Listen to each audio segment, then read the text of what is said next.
All right. All right. Now then. Put myself into full screen.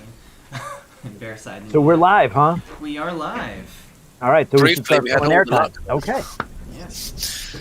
Briefly, we had 13 watching, then I felt lucky, but now it's 15, so yeah, it's all going to go wrong. Oh, okay. So we haven't scared anybody away yet. That's good. Oh, 14, one's gone. Yeah. Oh, sorry, man. He's like, oh, crap, what did I get into? Hope not. Good evening, everybody, and welcome to our Game On's first live stream. I hope that everything... Oops. A little bit of a playback there. I just wanted to make sure that I can be heard. Yes, you can.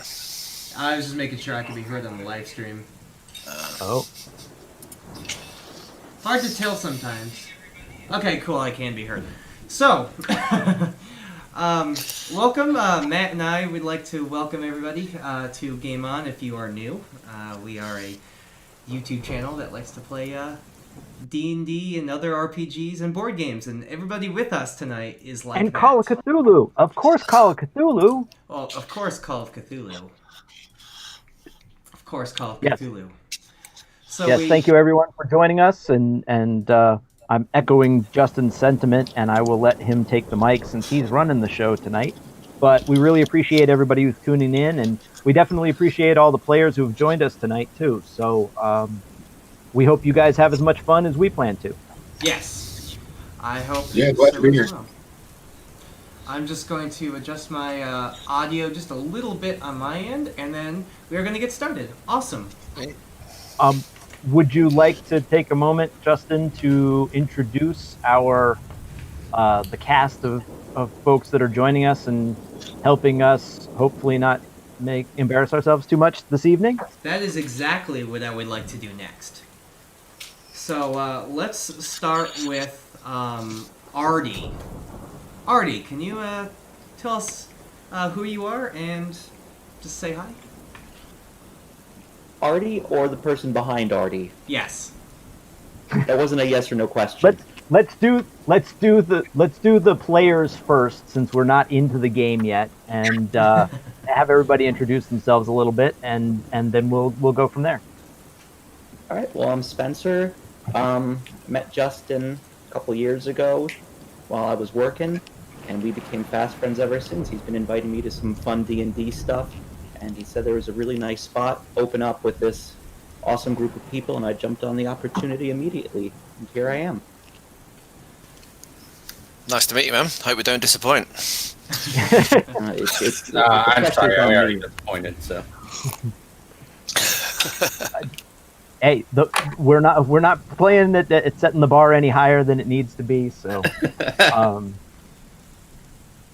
all right. Well, shall we toss the mic around? Yep, we're going to go to Troy. Hey, my name is Troy. I'm jumping on this game, Call of Cthulhu. First time I played it, so I'm excited to get started. Game On invited me, and I figured, hey, might as well do it. What better to do on a Friday night? You have a YouTube channel, right? I do have a YouTube channel. It is Facility D20. Awesome. Thank you for letting us know that. Let's go to Miller's M3. Yeah, I'm Miller. I've got a YouTube channel, Miller's Marvelous Miniverse. That's where the M3 verse comes from. Pretty excited to be here tonight. I haven't played Call of Cthulhu in a couple of decades, so I'm looking for a big change from our regular weekly D&D, which we usually do like during this time period. So if my players are listening now, send me a message and I'll give you a couple of experience points. Awesome. Let's go to Swifty. Tell us a little bit about yourself. Hey, I'm Swifty. Justin stalks my Twitch channel and he invited me because of that. I play board games over at twitch.tv/cardboard on tap. And I actually run a Vampire the Masquerade 5th edition campaign over on twitch.tv/the Dice Cult, which will be on tomorrow night if you want to watch that. Smooth. Sounds like fun. And finally, I think I got everybody there. We got the beard clipper.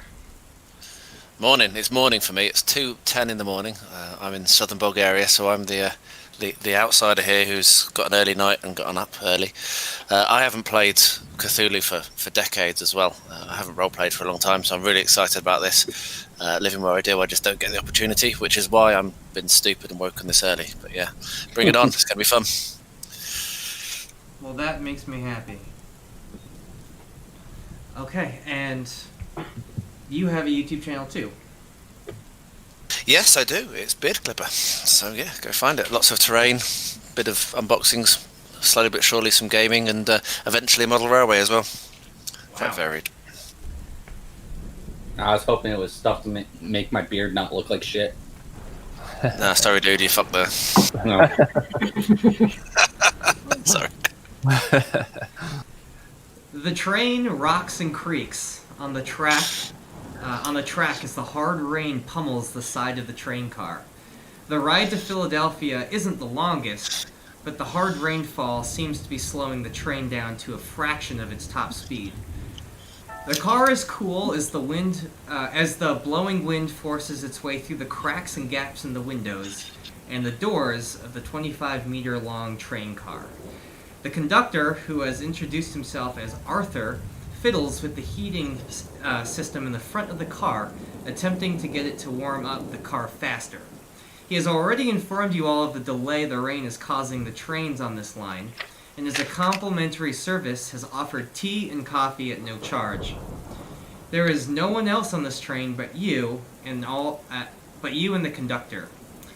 The express train from New Haven, Connecticut to Philly, with the one stop in New York City, doesn't feel very express. None the matter, the Philadelphia Autumn Festival is tomorrow, and you can count your lucky stars for the free food and drink the city will provide. Hopefully it's worth the uncomfortable train ride.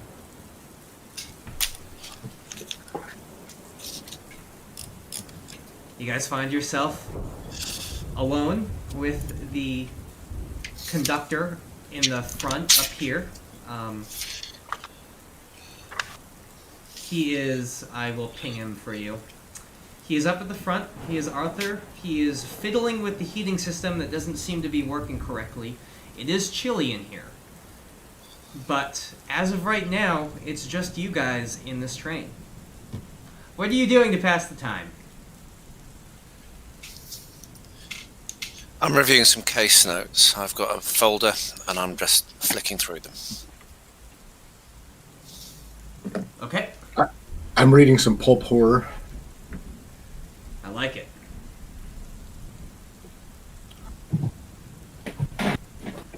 I have a pulp horror magazine out and a piece of paper on the side of it, and I'm making notes frantically.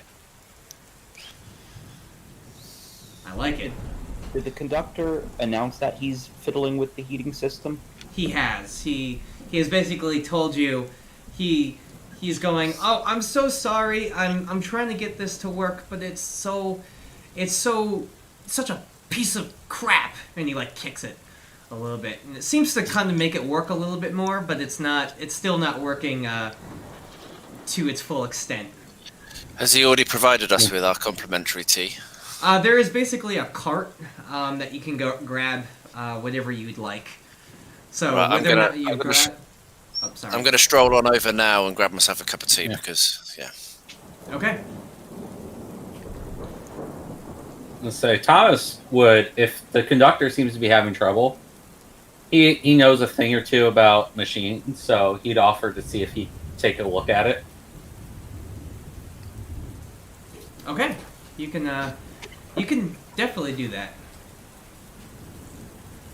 So yeah, I'd go up to the conductor and see if I can spot the problem or see if I can fix it or something. Okay. I'm just going to watch for now. Do you have a mechanical repair kind of skill that you can use, or are you just going to try to bumble your way through it? I've got a decent mechanical repair skill, so. Okay. Yeah, if you'd like to roll it to try to help him out. Looks like a regular success. It looks like a regular success. Yeah, so you fiddle with some of the tools that you might carry with you. Do you carry tools with you?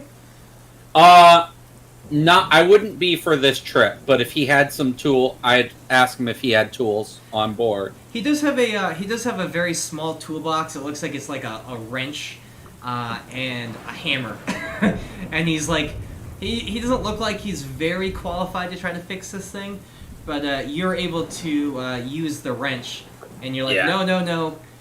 You know, he's trying to turn things to the left when he's trying to tighten them, and you go up there and just kind of give him a little bit of a boost, and everybody can feel the warmth start to creep up in the car as the steam starts to kind of go back through the pipes around the seats.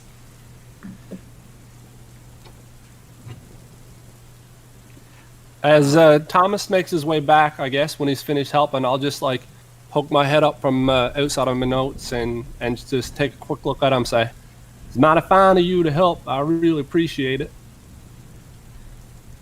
Oh yeah, I've worked on a machine or two in the war.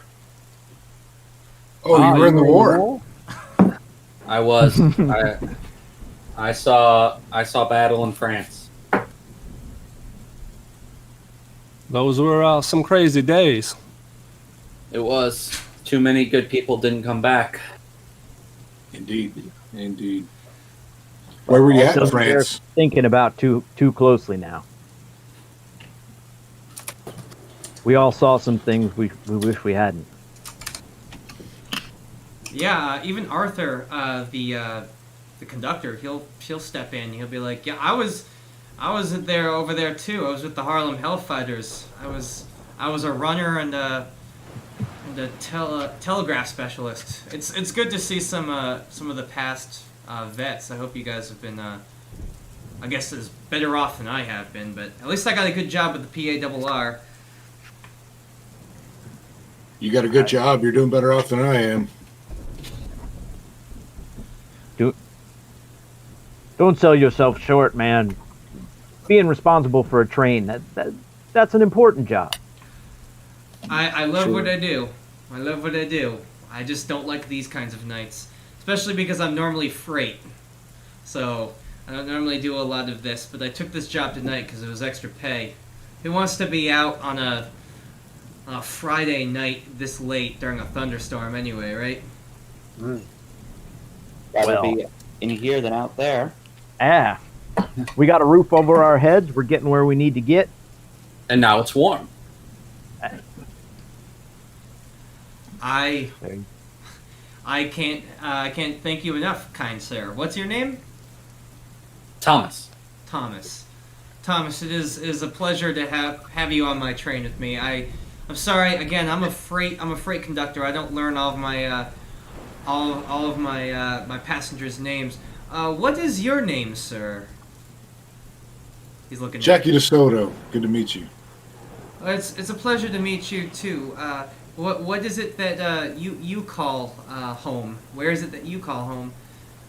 Oh, I'm from the city. Oh, the city. I like the city. Been there multiple times.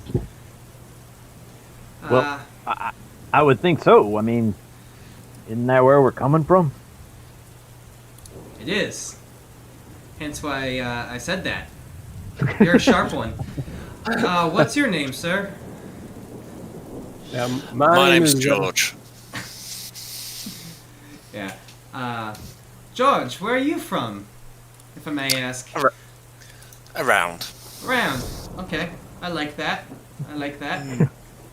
Various places. At least two of them tonight. How about you, Mr. I wear fine clothes? Where are you from? Well, I think you're poking fun at me, son, but my name is Bartholomew Dunwitty, and you can call me Bart. I will refer to you as Bart.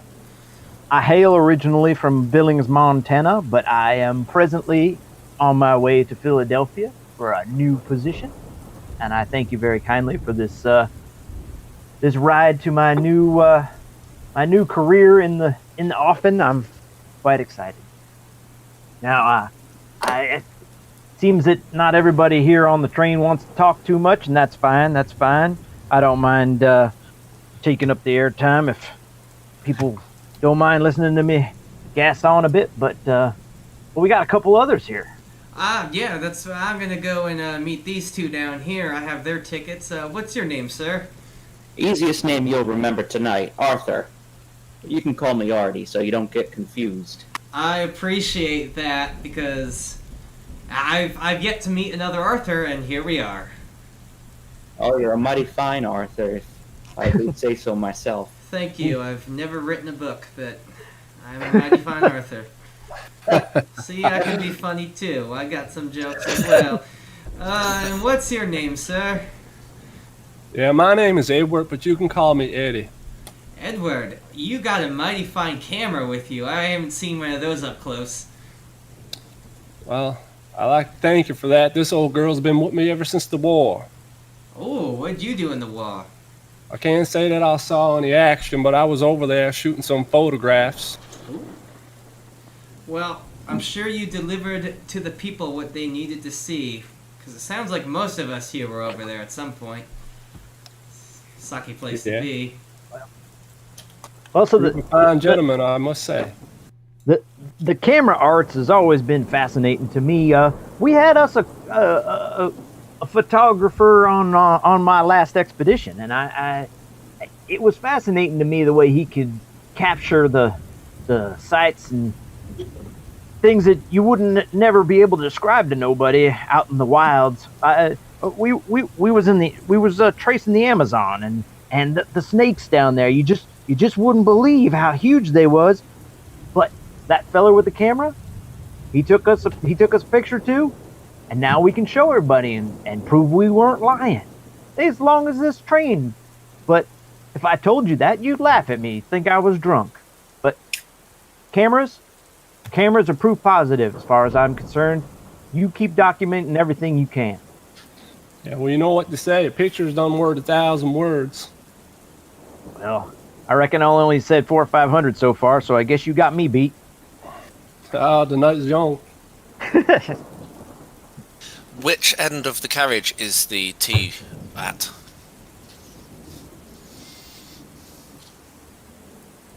Sorry.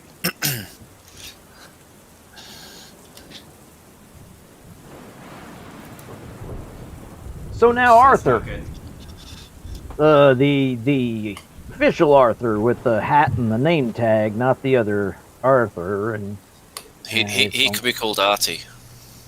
very good, Artie. I'm Bart. Now, Arthur, are we the only passengers on this here train?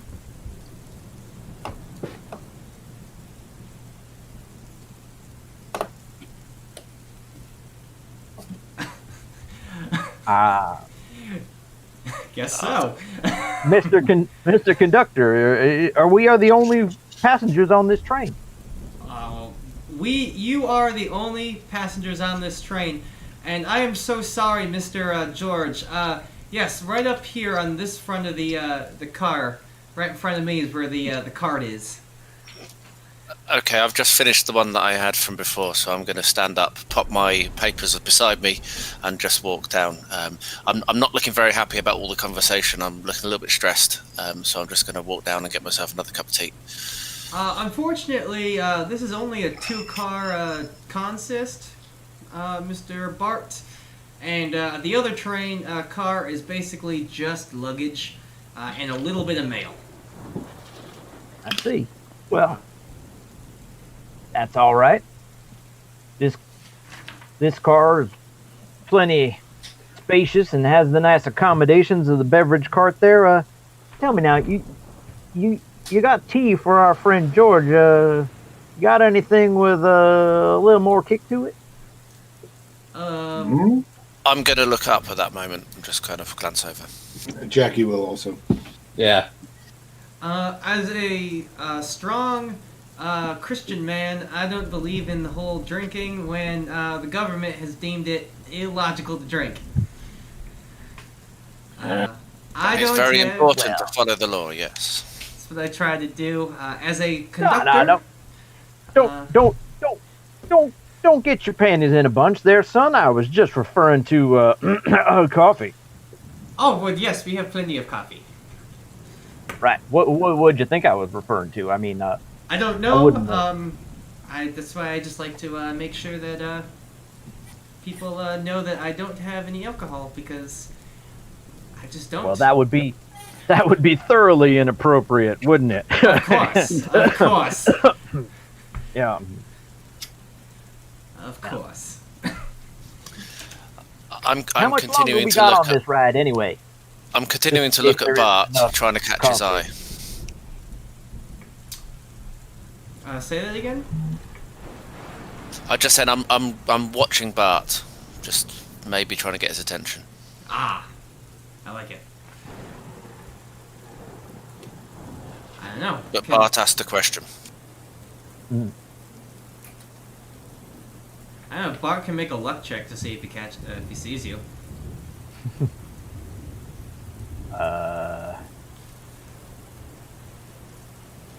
If you would like.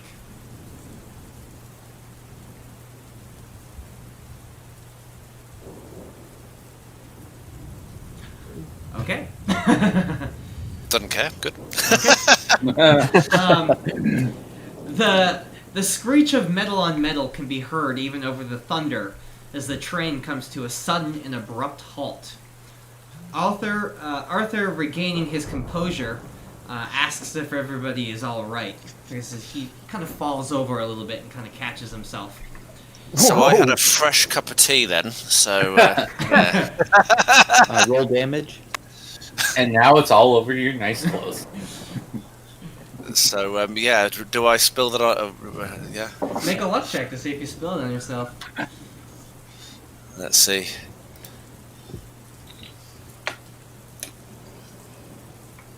Yeah, it looks like you probably spilled it on yourself. All right, there we are. So I'm just cursing under my breath, muttering, mopping down the papers, trying to prevent that from going onto my important papers. The door to the front of the car swings open, and a young man soaked in both rainwater and grease steps in, shivering. Arthur's like, "What the hell happened, Vernon?" Vernon, he's clearly shaking, and he kind of reaches up to the coffee, and he like grabs and pours himself a cup, even though he's shaking, and he misses a little bit of the cup. And he goes, I got the signal from the engineer to turn on the brakes, so I had to smash on the brakes, but I don't know what's going on. But it's cold out there. Well, I reckon you certainly did smash them. Wait. You smashed something else as well. Yeah, Jackie will drop his periodical on the floor and stand up and approach Vernon and look down at him. What's going on? Why are we stopped? He's very nervous looking, starting to sweat. Yeah, and Vernon is a very small guy. He's obviously, you guys would know, he is a brakeman. So he's the youngest, he's the lowest on the totem pole here. And he was just on top of the train cars, turning all of the brakes. He goes, I don't know. I got the signal from the cab to turn on the brakes, so I did, and that's an emergency, so I just did. Well, can you find out for us? Well, son, your job as brakeman, I guess you done did it. Arthur, Mr. Conductor, maybe you should ask those at the wheel there what the big idea is. This poor fella poured tea all over himself, and I think we all deserve an explanation. That is, in fact, what I am going to do. Unfortunately, I don't have a wireless in here to call up to the front, so I'm going to have to get out. So you're going to have to give me a second as I make my steps out. I'm going to tap Bart, who stood next to me, and offer him the seat next to me. Well, thank you kindly. I guess it's probably safer if I sit down. All right, Jackie is nervously Jackie is nervously going from window to window, looking outside, with his hand in the pocket of his overcoat. Artie was looking at some papers, and now a few are sprawled out on the floor, thanks to the abrupt stop. So I'm on my knees picking them up. Quinn is saying for you to speak up, by the way, Justin. I don't know if you saw that on the chat. Just so you say. Yeah. So if Bart's sitting next to me, I'm going to mutter to him quietly. The rest of you just pretend you didn't hear this. But we'll do this properly on the stream again. But I'm going to mutter to him about something stronger. Well, son, I thank you for that. I neglected to provision this particular expedition adequately. Although I I might reckon better I can help get... you out with that, sir. You're a gentleman and a scholar. Arthur kind of walks back in. He's all drenched in water. He goes, well, there's clean a tree down on the tracks. And we are right at the edge of it. I'm surprised that we didn't actually barrel into it and derail. Vernon, you did a good job of that quick braking. Well done, Vernon. Yeah.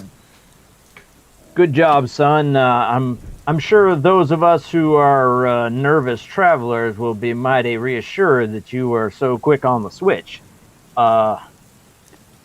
Say there, your name, Jackie, was it? Yeah, and as you look at him, you can see all the nervousness fade from him, and a big sigh of relief. His shoulders droop, and he's very glad to hear that it was a natural incident. Well, there you go, son. You see, you can stop pacing about. It seems that our officials at the train know what they're doing. Do they know what they're doing? How are we looking to clear this obstruction? I have a schedule to keep. Artie stands up, puts his bag on the chair, begins walking towards the front. I said, anyone else got a good pair of arms they can use? I too have business to take care of in Philly. Yes, There's a man in action. Yeah, I reckon I can give you a hand. I wouldn't mind taking a moment to take a photograph of our predicament first. Well, that ain't a bad idea. You get us all presentable before we get soaking wet trying to lug some lumber off these tracks. Might make for a mighty fine story. And I'll get up and head out as well. Yeah, Jackie will say, yeah, let me call my nerves first. He'll reach down into his boot and pull out a small flask, take a good sip out of it, and hand it over to Bartholomew. Thank you. You also are a gentleman and a scholar. Seems that everybody provisioned themselves better than I did. I'm going to smile quietly to myself. That's some mighty fine coffee you got there, Jackie. Mm-hmm.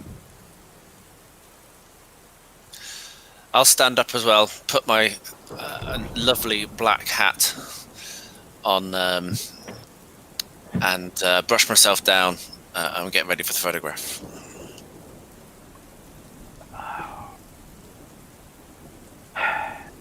What? Oh.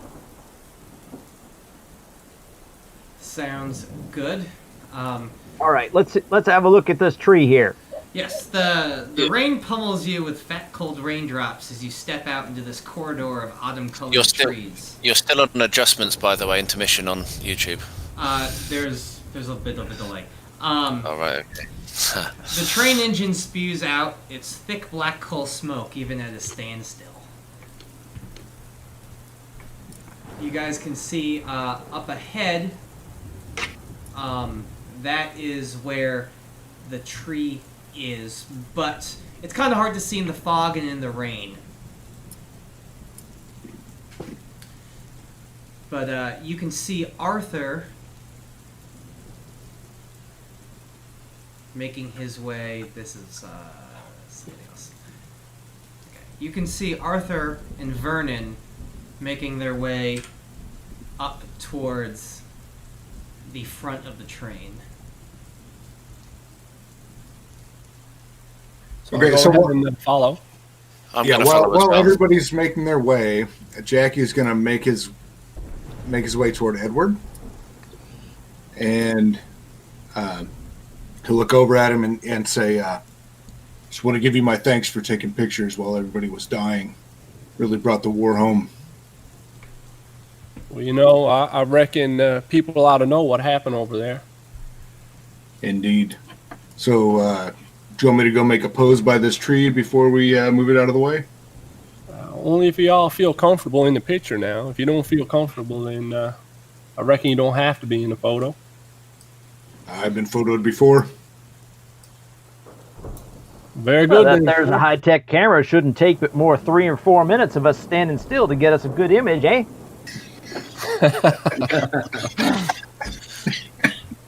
I'm pretty good with this here rig. Got it down to a science, you might say. So I'll head up and kind of shuffle everybody into position and take a photo of our current situation. Walter, the train engineer, he wants nothing to do with it. He just spits some tobacco onto the ground and goes, I ain't ready for some of them bitch photos. Whoa. And I reckon you just stand over here out of the way. Jackie will throw his winter coat off and make sure he's nice and wet. Do some flexing underneath with some anguished face muscles. I'm just happy I'm wearing a hat, keeping the rain off my hair. Arthur's actually, when you guys go to line up for a photo, he's actually trying to come over to what looks like a post up here. It looks like a mile post that the railroad uses, with a little cover box, and you can see that he's starting to tap out something because it's connected by a wire to some telegraphs that are slightly out of view.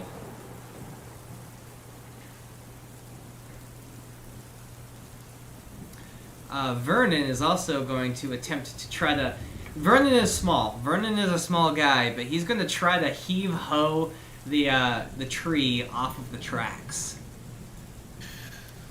And Vernon, settle down there, son. Let's all work us together. Yeah, once we get a good picture, Jackie's going to assist doing that too.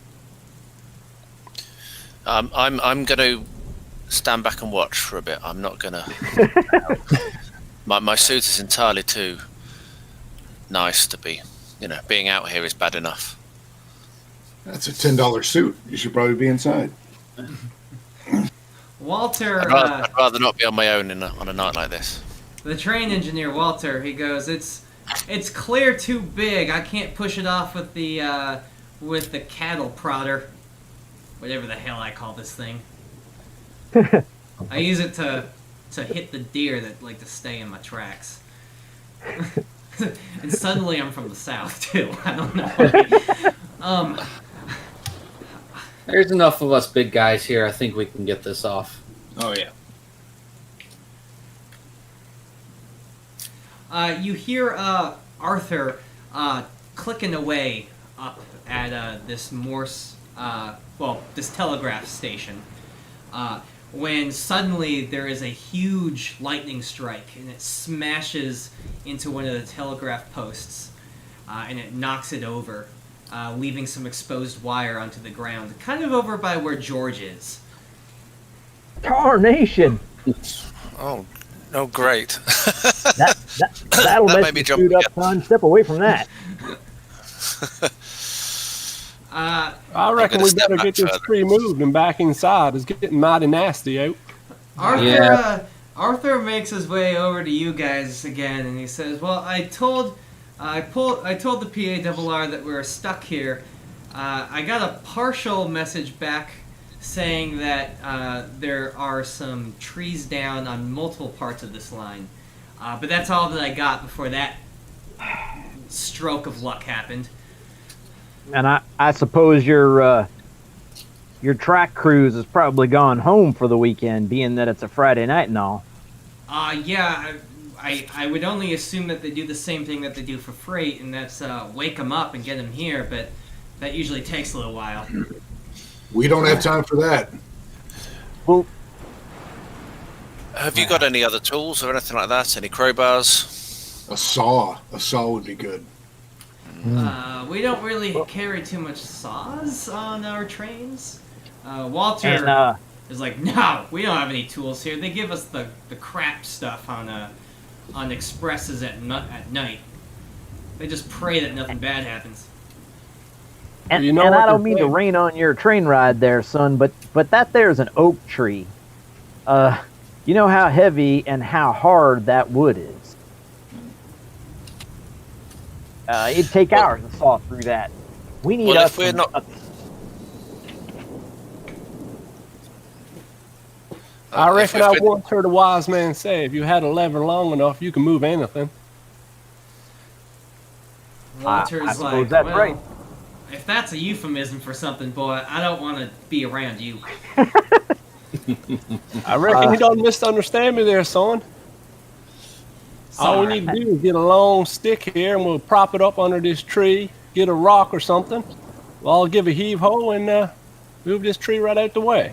Do you guys see that Arthur kind of walks around and actually Vernon says something. He comes out and he says, do you guys see, it's kind of hard to see where we are, and he starts to kind of make his way on the other side. You can barely hear him just this far away from you over the rain.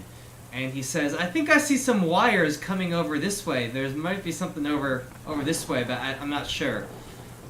Well, Where you going, Now- kid? I hear you Good, probably I shouldn't want to touch see where those. these wires go. Maybe Uh, it's our only chance out. I want to go home. wait, but yeah, train tracks go where they go, son. Yeah. But Well, Well, train I wanna tracks go to go where Philly. they go, but wires go where they want. Mr. Conductor, you said you got a partial message through. You think? I got a- Did you get any sort of reply? The only reply that I got was that multiple trees down, but I don't know if it was a direct reply or if it was like an all milepost message. They send those out during emergencies. What I'm getting at is, do you think they heard you say that we was stuck? I cannot guarantee that they did. If anything, I would believe that they probably didn't. If there's Well, trees now- down everywhere, how do we know that there's not something down up behind us now?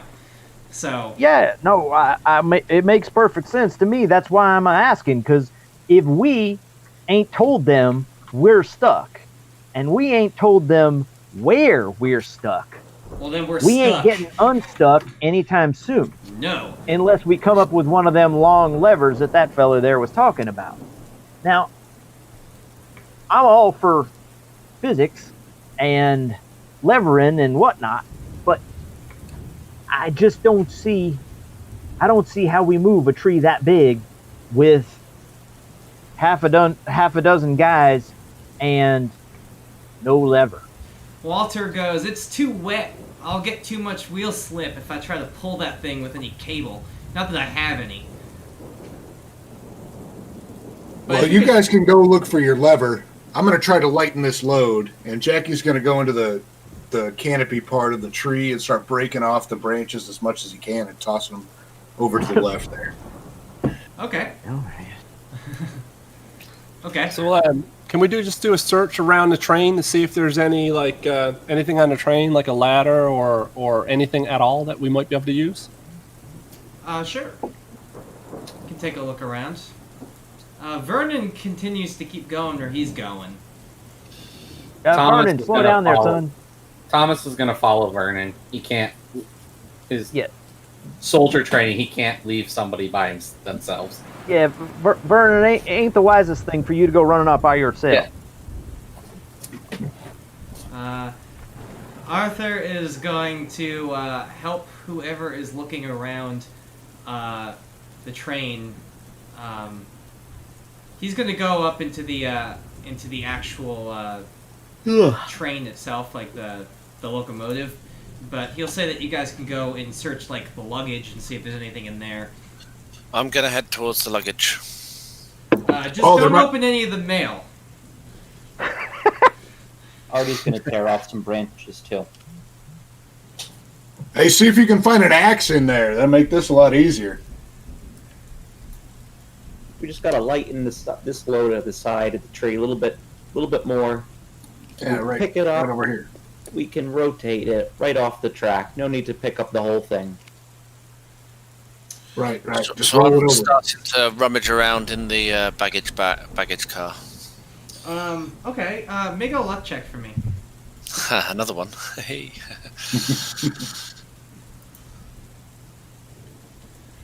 There we go. Oh, there we are. Yeah. You. So there's no axe.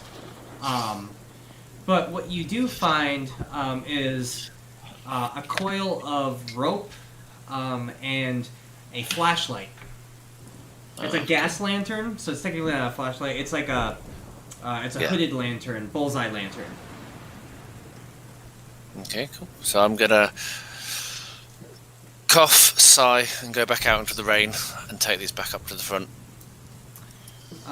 Swifty, you hear Vernon say, "I think I see something over here." Catching up to him, it's like, what is it? Looks like a house or a statue or a house and a statue. I'm gonna call at the top of my voice. I've got a light. Wait for me. Boy, did you say statue? I did.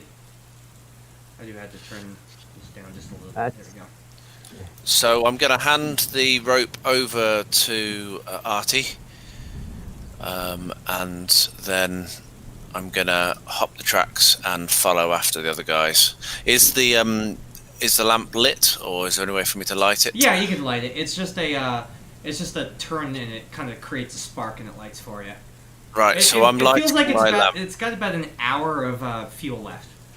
Oh, right. Okay. So maybe I'm not lighting the lamp because I can still see. So I'm catching up as fast as I can to Vernon and Thomas. I've passed over the rope to Artie. All right, I'll take the rope and kind of coil it around my shoulder. Okay, what are you guys doing up at the tree? And what are you guys doing up at the tree? Well, I don't think a rope's going to help us very much. And with everybody wandering off, I don't think we can do this ourselves, Artie. Yeah. Yeah, just like those construction fields, all the workers like to bugger off. Yeah, instead of working the problem, let's go find another problem. Wise words. Edward, I skipped over you. What is Edward doing? I was just looking for a long ladder or a pole or something like that to see if I can find anything for a lever. Okay, can you make me a luck check too? Where are you looking specifically? Are you also in Smashed it. the luggage? I'm looking on, like sometimes there's trains will have tools attached to the side. So I'm looking for a ladder, or basically I'm looking around the outside the train as the other guys went to the inside the train. Okay.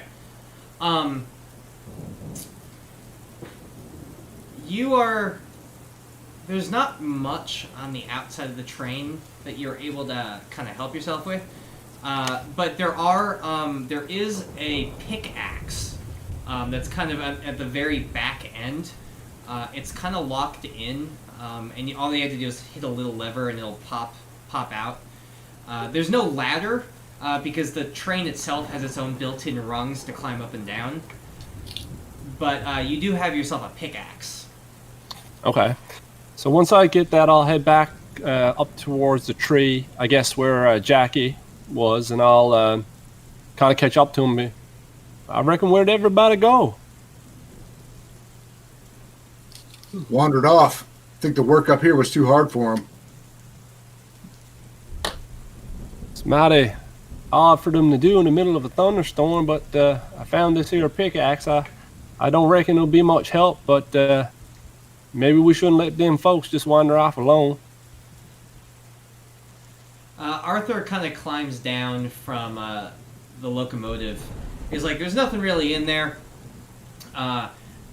that's going to be helpful. And Walter just kind of laughs. He's like, ha! I knew there was nothing in there.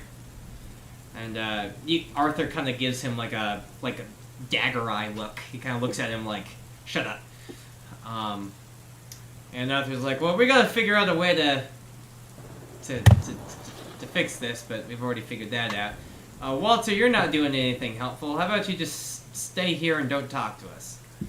And Walter lights up a pipe, and he puts his pipe hood on, and he goes, "It's a good thing I carry one of these things around."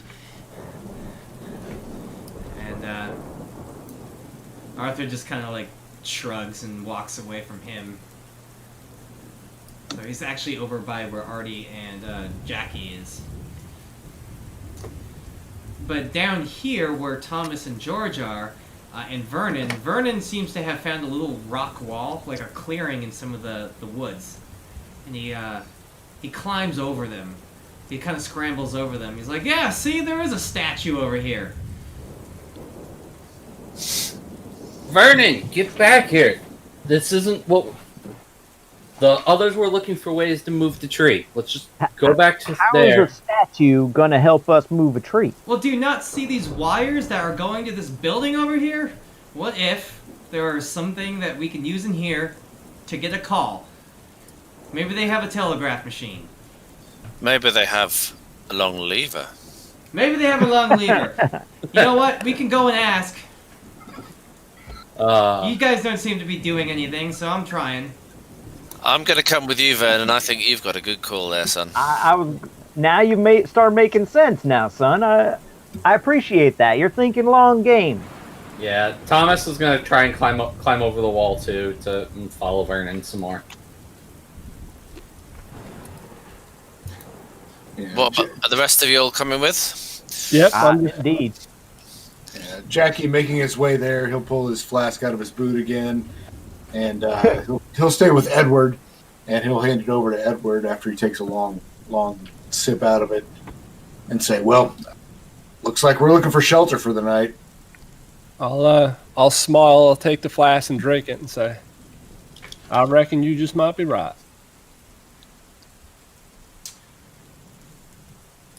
And Vernon kind of just hangs out over here at the statue.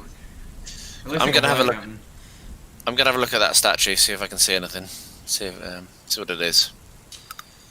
Arthur's like comes up to Bartholomew, or Bart, and he goes, "Where did everybody go? I can't lose all my. This is my first passenger conducting job. I can't lose all my passengers in the first go." I agree with you. We should catch up to him. Yep, Walter, you stay here. But again, Walter's just like laughing. He doesn't seem to have a care in the world. So Arthur is gonna make his way down to. I guess he's kind of fast walking. He's doing like that mall walk that you see old ladies do. Really, really fast down towards where he last saw Artie before he turned the corner. Troy. Oh, sorry. Okay, I'm gonna. Edward, where are you up to, Edward, with your pickaxe? I'm right next to Jackie. We're making our way, trying to catch up to the guys. And when I get down to the statue, I want to take a close look at it to see what it looks like and probably take a photograph of it. I'll move you down there then too. Yeah, so I've climbed up to have a look at the statue as well. So if you do take a picture, I'll probably be in that. What exactly does this statue look like? So yeah, tell us. I'll be looking at it. Over a broken rock wall and through the gap in the trees, you see smooth paved stone that leads towards something in the distance.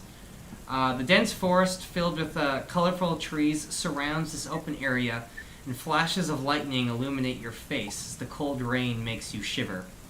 The downpour has caused large puddles to form, and the ground is a soggy mess of mud and grass clots. This is a large fountain. It is a marble fountain with a large eagle on it. With an American, it's holding an American flag. Nice. You would think that the water would be clear blue. It's hard to see because it is a little bit dark, but it is pretty much a clear blue water, but the fountain is not going. Okay. Edward, are you ready for a photo? Yeah, I reckon it's a mighty patriotic statue. I'm ready for that there photo. If anybody want to get in it, just hop on up there. Yeah, Jackie will hop up into the fountain and take a nice patriotic muscle flexing boxer pose. I love it.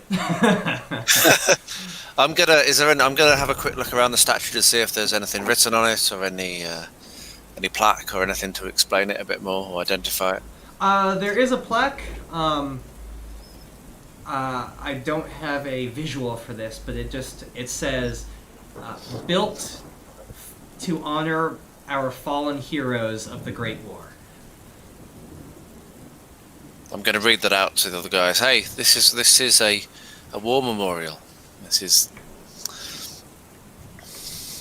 All right. At that, Jackie's demeanor kind of totally changes, and he kind of backs off away, back away from it, give it more respect. Let's get a picture to memorialize this. So again, I'll round everybody up and do up my coat a little more, pop my collar because the rain is starting to run down my neck, and take as quick a photo as I possibly can. I'm just going to pull my hat down a little further over my head to keep the rain also from going down my neck. Sounds good. And Jackie's totally soaked, and he'll just take kind of a somber look down.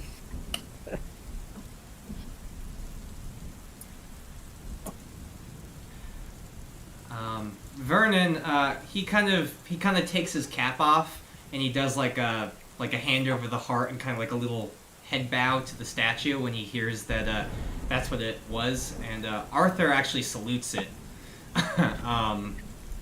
and he goes to perfect like pose, like he just got out of the army yesterday. So he's at attention. Yeah, only for like a second, and then he stops. But after that, Vernon kind of makes his way over here. What I heard Edward trying to say something. No, I just said I was going to take the picture. Oh, okay. Yeah. I'm sorry, I misunderstood that. Okay. So now, Vernon, your intention is to walk on up to this pathway and. Well, it's not only my intention; it is what I am currently doing. Has the picture been taken yet? Yes. Yeah, I would imagine so. Cool. Right. I'm going to follow them. Yep. Yeah, me as well. Can't leave Vernon by himself. Poor kid. Now, boys, we are one sorry-looking group here, so I guess we should pick somebody to do the talking here. You planning on running into a bunch of strangers? I'm happy to talk. That's it. George Very good. is looking of us, isn't he? I've done my fair share of persuading. Yeah. Hey, is this a shed over here? Maybe they have something in here. Ugh, the mud. Oh, Vernon, slow down, son. Yeah, Arthur's like, hey, whoa, calm down, Vernon. And Vernon's like, okay, I'll just stay here. I just look like a tool shed or something over here. All right. I see where you're going. You're looking for that there axe they was gassing on about not so long ago. I yeah, gotcha. or a lever or whatever they wanted. Lever, right. A super long lever. Like maybe 3 counties long. I don't know how long they make levers, but... Well, I done reckon if you're going to roam around somebody's property unannounced, is a fine way to get yourself shot. Well, yeah. Lots of ways to do that. Man So speaks I like can- he's never been shot before. I now can see a bigger building than a shed ahead There's of a me bigger because I've got a bit ahead. Yeah. Right. So I'm going to say, hey guys, it looks like we may not just have a shed, we may have a house over here. Yeah. Very good, very good. Now Vernon, since George there has volunteered so kindly to be our spokesperson, why don't you go ahead and take a look at that there shed? I'll come with you. I will. I will read the description for the shed first, and then I will for the house. If other people are coming down with Vernon. Arthur is actually going to kind of stay in the middle and try to keep an eye on everybody because he feels like he's kind of in charge of everybody because he is the conductor. You are his passengers. He looks kind of worried. He's like, don't go off too far, guys. Well, now our visuals here, these are 1 meter increments, right? Yeah, 1 yard. Yeah. Yeah. A small tool shed with an open door swinging in the breeze catches your attention. Lightning arcs across the sky, and a small silver object half buried in what looks like footprints catches your eye. I'll go over to that object then. Okay. Quick real life comfort break. 1 second. Yeah. Yeah, no, I'm not worried about getting dirty or anything, so I will go. I'm assuming it's in the mud. It is. Yeah. I'll just go walk over there and, like, get down and grab up the object. It kind of looks like a locket that says Irene engraved on it. Can I open the locket? You can. Alright. That's what I'll do. It is a picture of a young woman, and it on the other side it says, "Our many thanks, the Montgomerys."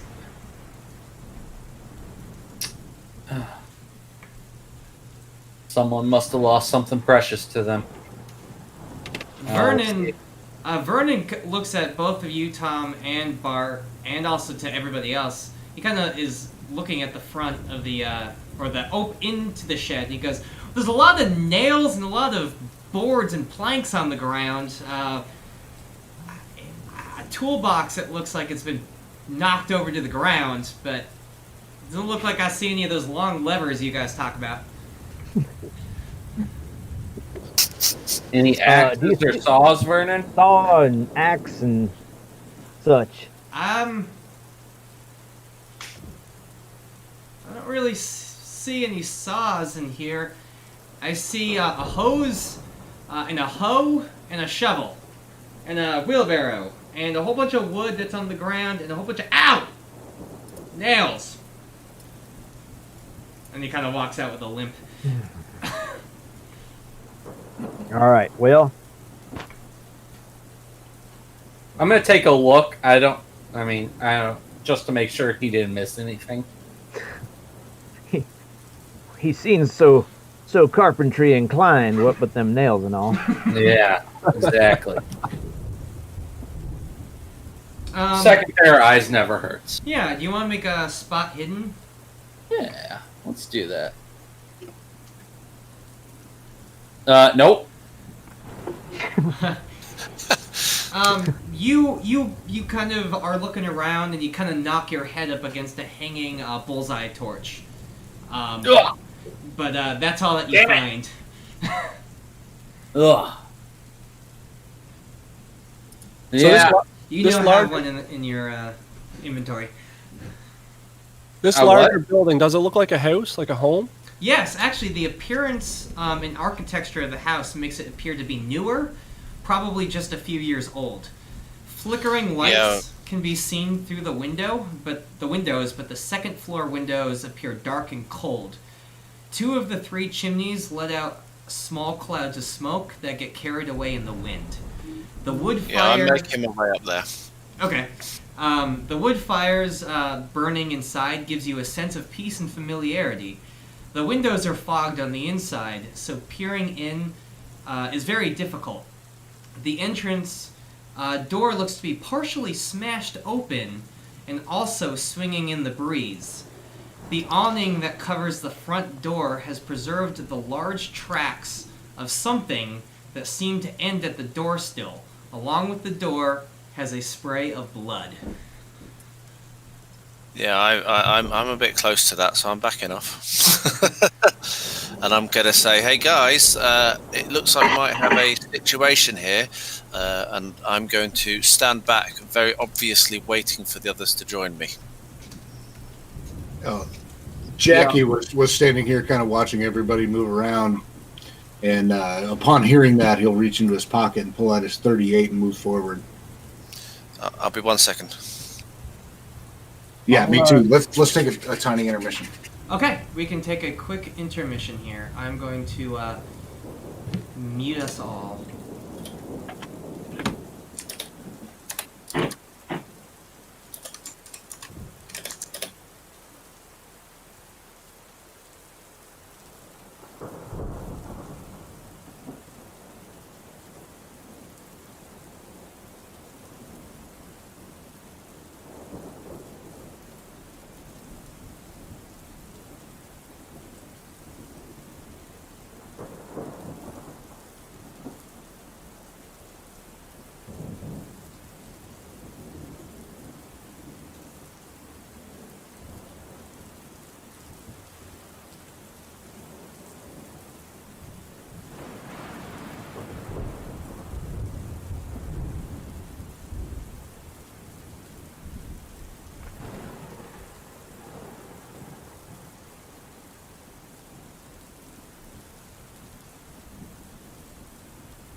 trying to do this on one monitor is like brutal.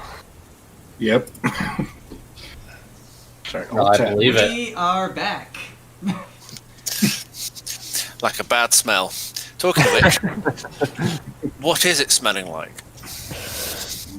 What you smell currently is the burning logs in the fireplaces of the house. Nothing else, just that's overwhelming, yeah? And that's basically what you smell. You also smell like the smell of just the ozone from the thunderstorm. But that's about it. That's not a good smell. The blood on the door, how fresh does it look? Would you like to make a first aid or medicine check to figure that out? Let's give it a go, shall we? Why not? Right. Have those who have seen the door announced what they've seen to the rest of us? I just called out and said, "Hey, we've got a problem here. This is serious." All right. Yeah, then Thomas is still just walking back slowly, rubbing his head after hitting it in the shed. Ari's gonna walk towards the problem.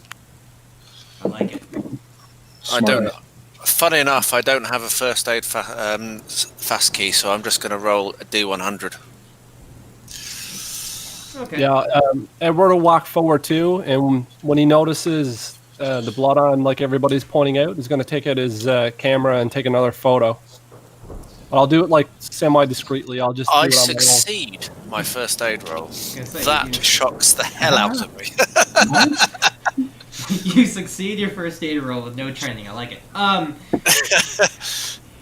You look at that blood and you go, that can't be more than an hour old. So having stepped forwards, I'm stepping back again.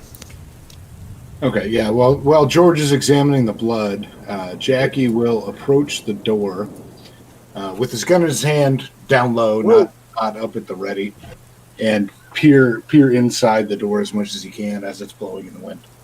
Hold on there. George, what seems to be your dilemma? We've got fresh blood and we've got a kicked-in door. And I'm not sure what those tracks are, but if Jackie can avoid standing on them, maybe we can have a look at those and see a little more detail. Oh? No. Yeah, let me have a look at them tracks. Yeah, once you say tracks, Thomas gets interested too. It's like, yeah, track. Yeah. I'll take if you're looking at the tracks, I will take nature or natural world tracking, or if you have some sort of survival or biology. I got survival out the wazoo. Yeah, that's a hard success for survival from Thomas. Just as you guys are taking the tracks out, you'll hear the camera go off just off to the side.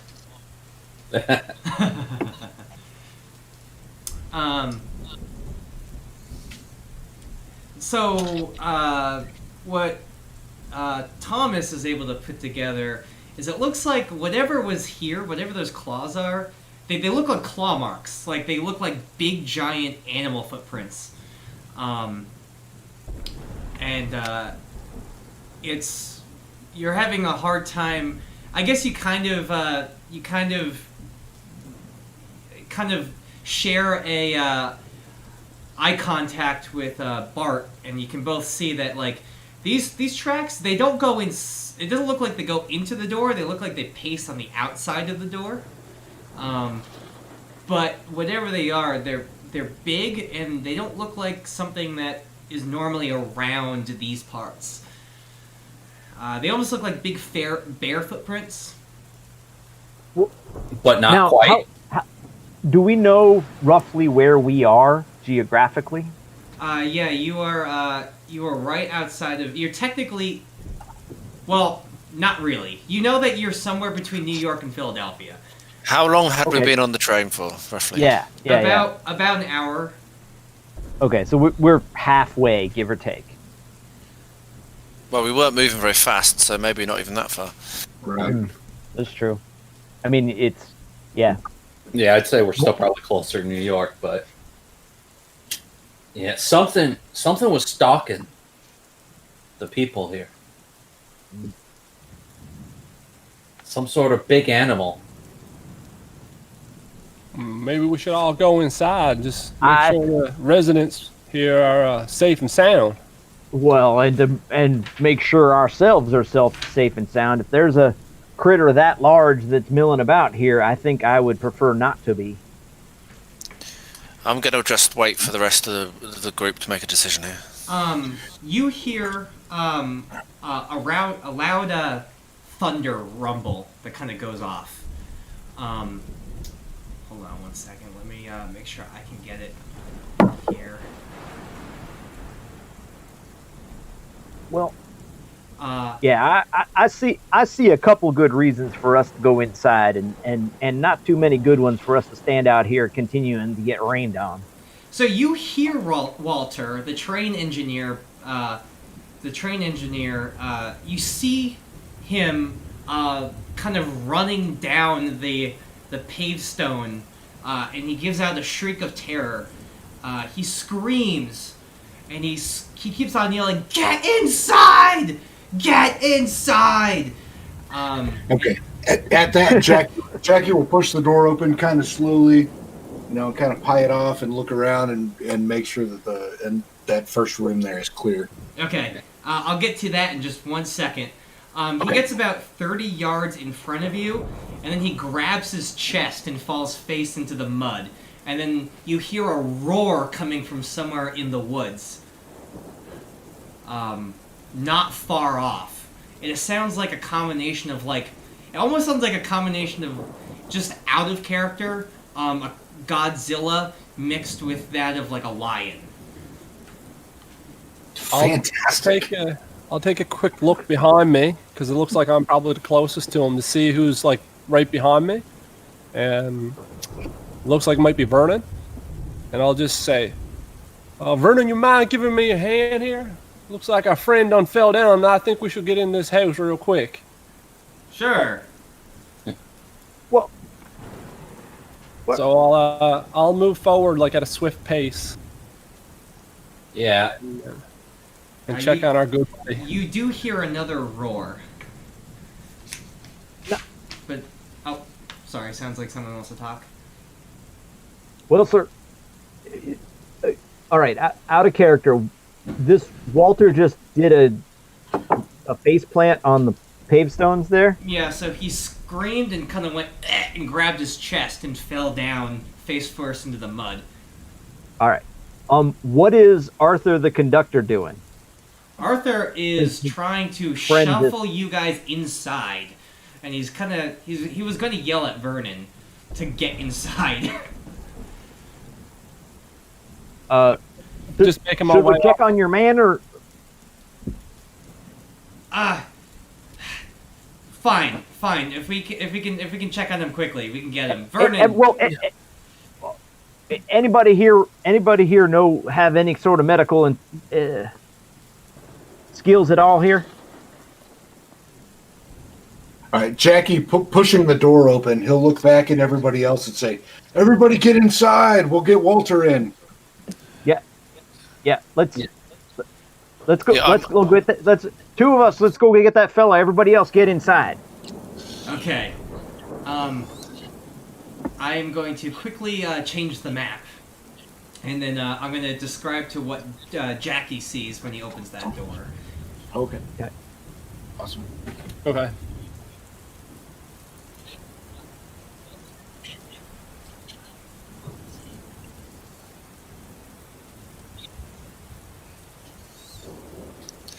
So I'm kind of quite close to Jackie now, just looking over his shoulder. I'm impatient to get in out of the rain, but I'm not willing to go in before Jackie goes in through the door. I'm just continuing to make my way forward to check out Walter, who just kind of ate it on the pavement stones here. Don't really want to leave him out here alone, face first in the dirt and the rain. Yeah, especially So- if there's some critter out here. he's down. He's particularly vulnerable. We can't just leave him there. So so now that we've got inside, I'm inside the house, so I can no longer see what's going on outside. I'm looking around inside now. Right, and Jackie's standing in the door. He's holding the door open, ushering everybody inside. And Yeah, so I'm get inside. I'll get Walter. I'm brushing the rain from. I've taken my hat off and emptied the rain out the brim and brushing the rain off and looking a little bit disappointed at being so dishevelled. And I'm going to mutter under my breath, "Client's not going to like this." Okay, so Jackie, you open that front door. It swings open, and with a little help from the wind, to a small narthex or mudroom. The rain roars, and the sound from the downspouts are almost deafening. Lying on the floor in front of you is a woman, her chest and torso ripped open with blood everywhere. I need everybody here to make a horror check for me. Is that sanity? Yeah. Okay.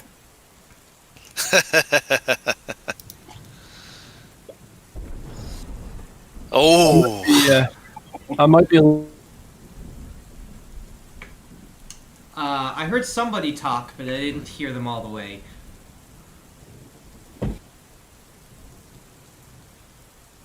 Was that you, Troy? Okay. Well, can everybody else hear me? yes, Yeah. I can hear you. Yeah. Yep, you're I good. can. Yes. Okay, I wonder what's going on. Hopefully that was just a weird glitch that I only kind of heard. Well, hopefully Troy, who is going to get our poor face down in the mud guy, is still alive. Yes. So everybody who failed their horror check is going to take 4 sanity loss. Everybody who passed it is going to take 1 sanity loss. Oh, okay. God damn it! I don't have that much to begin with. Just taking it away. Of course. Have we successfully retrieved the engineer? Yes. He is in there with you guys. Okay. He was limp, as if he was just very limp. He wasn't breathing, from what you could tell. I was gonna say, Thomas could have ran over there and fireman carried him back. Whoever retrieves him in there, my intention was to check his medical condition, although I imagine what I see when I walk into this room kind of supersedes that. Yeah, probably does. This mudroom is littered with an open box of nails and a hammer on the ground, along with some planks of wood. One half nailed on the left of the door sill. This brightly lit room is warm, even in the swinging door with a large hole. 2 trunks sit on the right of the room, and 3 waiting chairs sit on the left. A piece of paper with a paperweight flutters in the wind, sitting atop 2 decorative barrels. So I'm going to head over to the paper and have a look at that. So I'm heading over to that. So I'll have a look at the paper. Okay. That paper, I am going to put it is currently called Handout A. I am actually going to pull it up so the stream can see it. What is everybody else doing? Jackie, as soon as everybody's inside, Jackie will begin collecting nails and the hammer and start closing that door. So I'm reading the paper now. I'm having a look at it now. It's a bit dark. Can't see it very well. Okay, so Jackie is hammering the door closed. What's everybody else doing? Oh, have I recovered from my failed sanity check sufficiently to start checking on the condition of the engineer? Yeah, definitely. Okay, well, I'm going to start looking at his vitals and seeing if he's in better off than the partially disassembled lady in the foyer. So I'm going to read out this telegram which I've picked up. I'm going to say, hey, we've got a telegram here. It seems to be from a chap called Ed. We have a breakthrough at our Arkham labs, and we think you need to see it. This is not something that can wait. Your work at home combined with what's done here will revolutionise everything. I'll meet you at Arkham Station, Richard. And it's dated 28th of October. Received by Edwin Montgomery. And the handout's available to everybody if anybody would Yes, like to I know. read it. I know. I'm just letting everybody know that it's available. Yeah. Did you want to make a first aid or a medicine, Matt, to see what's going on with this guy? Yes, indeed. Let's go with medicine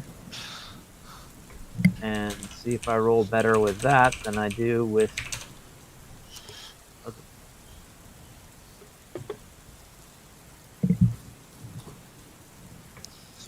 Guys, I'm back in the Discord. Oh, okay, cool. I don't. I can hear you. Hey, Yeah, man. welcome back. So if you want, you can spend 9 luck to make that, or you can just keep it at 59. Well, how good at medicine do I need to be able to find a pulse? You are pretty sure that this guy is dead. You can't quite tell why he's dead, but he doesn't have any physical markings on him. He might have just died. I feel like if I can establish with a pretty good confidence that he's dead, the why of him being dead is maybe something that can wait for later. Okay. So you going to tell us he's dead? Well, yes, boys, this fellow's done for, and that woman is definitely done for, and oh. I'm going to go over to the door to help Arthur with hammering. Get that door closed. We're not done for. Yeah, Jackie's going to be muttering to himself, "This ain't right. This ain't right." He's very frazzled, and he wants to make sure that door is closed. Yeah, you're pretty darn sure. You and Artie, who he feels like he might know a little bit about structural integrity. I don't know. That's him to say, not me. But you guys are pretty sure that you got that door nailed shut, pretty buttoned up. Good. Yeah, once I'm sure that door is all set, I'm gonna have a kneel down by the clawed open body. Okay. Want to kind of poke around and see if see what the. And I don't know anything about medicine, but I want to see if there's anything strange about this thing. So it's a younger woman. You can tell because her face is still there. It's just kind of in like a death. It's almost in like a death agony. Her entire torso and chest is kind of ripped open, so you can see all the viscera and all the organs and entrails that are kind of just all over the place. You can't quite tell what it was, but it was. If you're not really medically inclined, you probably can't really tell what it is. But it's something clean, like ripped right down her front.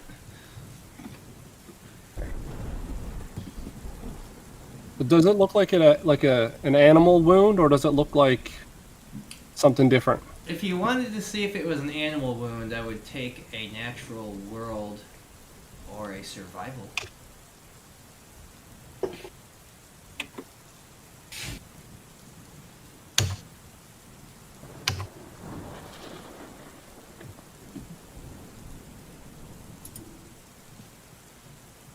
Let's see here.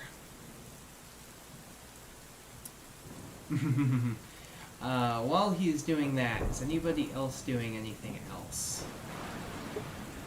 So I'm kind of like walking further into the room, getting away from the door, walking over to near where Vernon is, and seeing if I can look any further deeper into the house while the others are clustering around the body. Seems to be a closed door. I'm going to go to the door and I'm going to put my ear to it. Okay, I'll take a listen. Troy, or sorry, I keep on trying to call you by your real name. Edward doesn't feel he looks at it. He goes, "Whatever it is, it's not something you've ever seen." I'm gonna see if I can compare it to the tracks I saw outside. Okay. So I'll make a survival check as well. Okay. Nope. I'll take another photo while this is happening. Yeah. Do you want to spend 4 luck? No, it's not. This roll's not worth it. Okay. So I got a regular pass on my listen, by the way.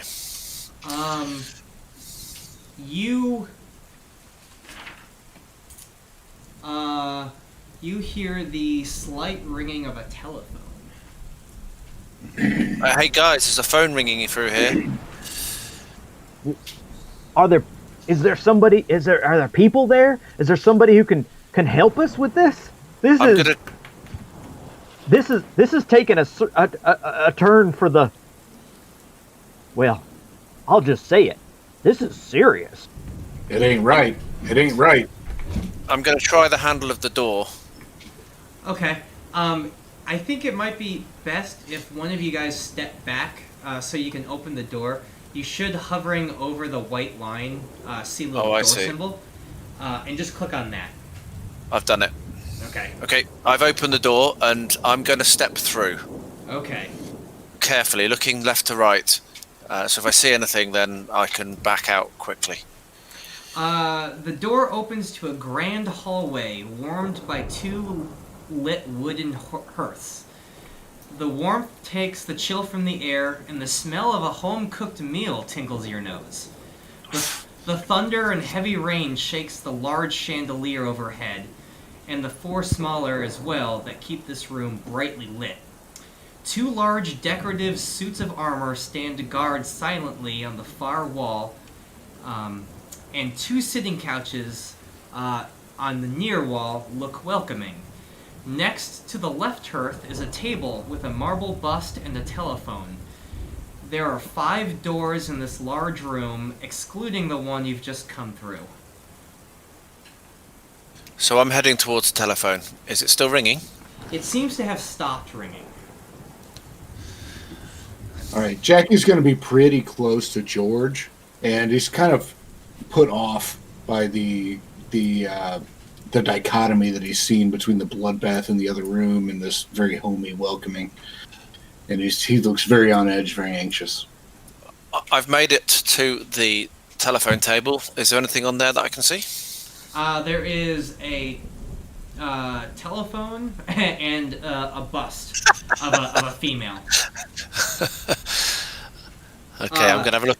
However, Artie, kind of walking through to the right, or I'm sorry, to Artie's left, he sees a piece of paper on this table to his left with the vase.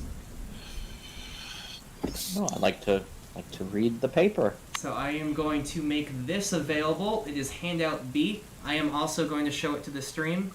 I didn't mean to cut you off, Beard, or I didn't mean to cut anybody off. Don't worry about it. It's always tough when you've got streams. Don't cut anybody's beard off unasked. Okay, I won't do that. So, well, go ahead. So I'm over by the bust. I'm just going to pick it up, turn it over in my hand, see if there's anything underneath it, any identifying features. I'm very interested in finding more about these Montgomerys. I mean, how in the know of fine art do you think your player is? How good is George? I've been around rich people. Okay. I'm not badly off myself. I would have probably said that I'd have more than a passing knowledge. You'd say that this was fairly expensive, really good bust. It's not of anybody that you recognize. It's just of like a female figure. So it's just generic. It doesn't look like it potentially identifies anyone from the Montgomerys. It's just some fine art that they've bought. It looks like fine art that they've bought.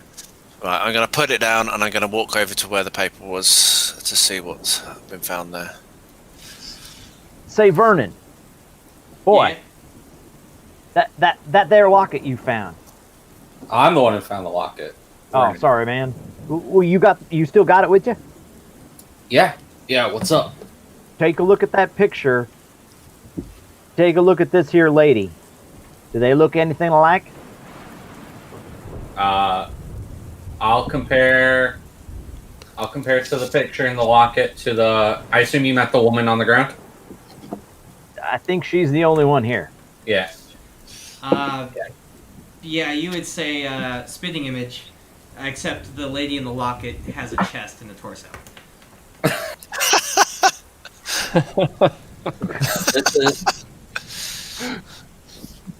This is definitely Irene, or who I assume to be Irene.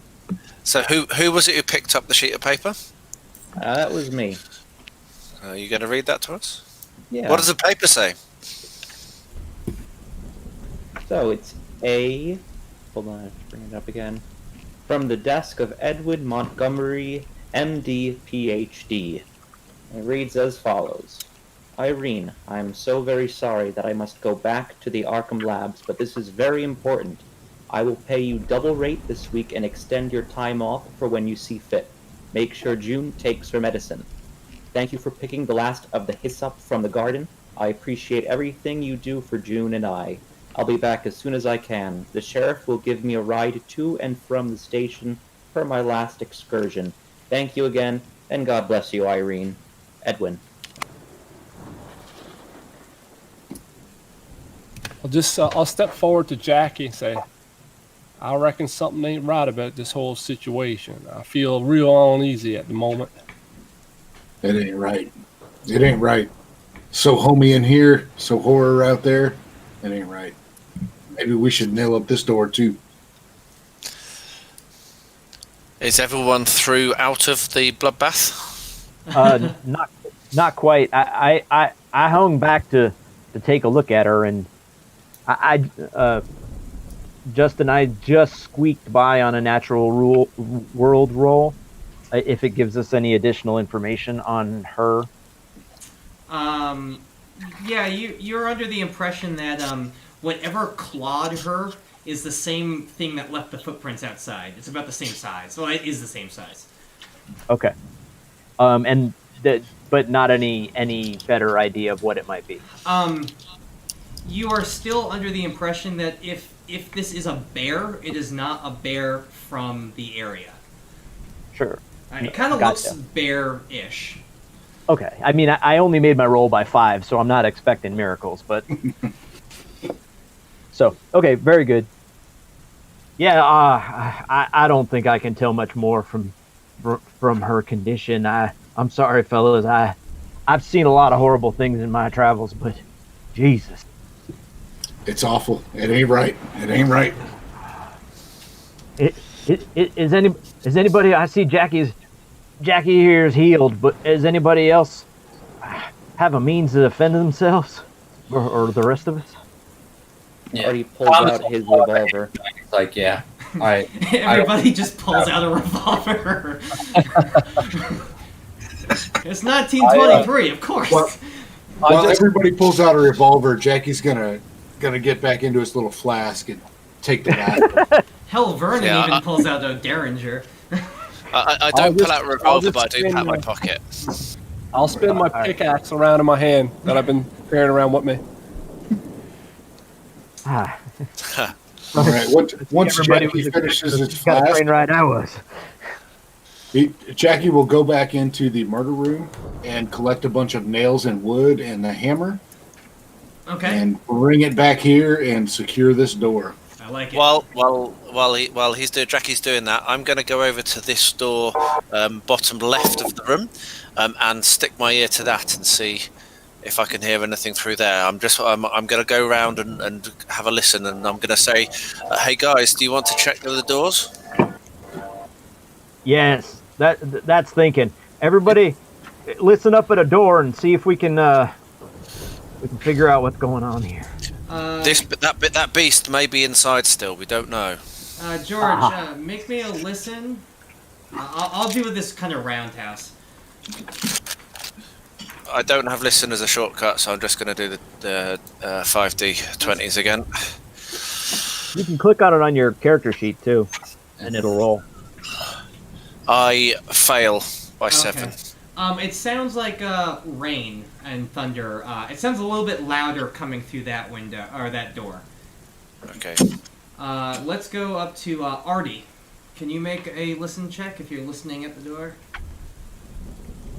Artie, all that you kind of hear, you hear Vernon kind of burp and say "excuse me" under his breath, but that's really all you hear.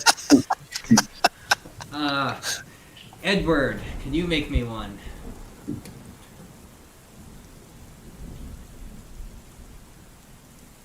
Have you dropped off again? Oh, there he goes. No. It sounds a little bit more echoey where you're listening. I meant to say 50, but that's okay. Where is? Oh yeah, no, that's what I meant to say. I said that. Yeah, I'm so sorry. I'm getting all confused here. Edward, actually, what you hear is slightly different from that. It sounds a little bit echoey, not as much as something else might, but you hear some thunder and rain, and kind of like the sound of the tinkle of a wind-up music box. I'll just look over my shoulder. I reckon I can hear some sort of nursery rhyme coming from here. I'll open the door. Okay, hold on one second. I'm going to give Thomas and Bart a chance to listen at their doors, and then I'll let you open that. Okay, perfect. And when I hear Edward say that, I'm going to look up and mutter, "Oh, kids as well." So Thomas, if you could make me a listen check. Yep, I failed. Oh, you did. Okay. Again, what you hear is just kind of the rain and thunder. The loud rain and thunder on this roof is just really kind of drowning out the sound for you. Bartholomew. Bartholomew, I'll give Comprehensive fail. you don't hear anything in particular other than the rain, but it does sound a little bit more echoey. Okay. So while everyone has been reporting back what they hear, I've made my way over towards Troy, towards Edward, who says he's heard the sound of a nursery. I reckon there's some sort of lullaby humming through this door. If there's a kid in there, we should go check her out.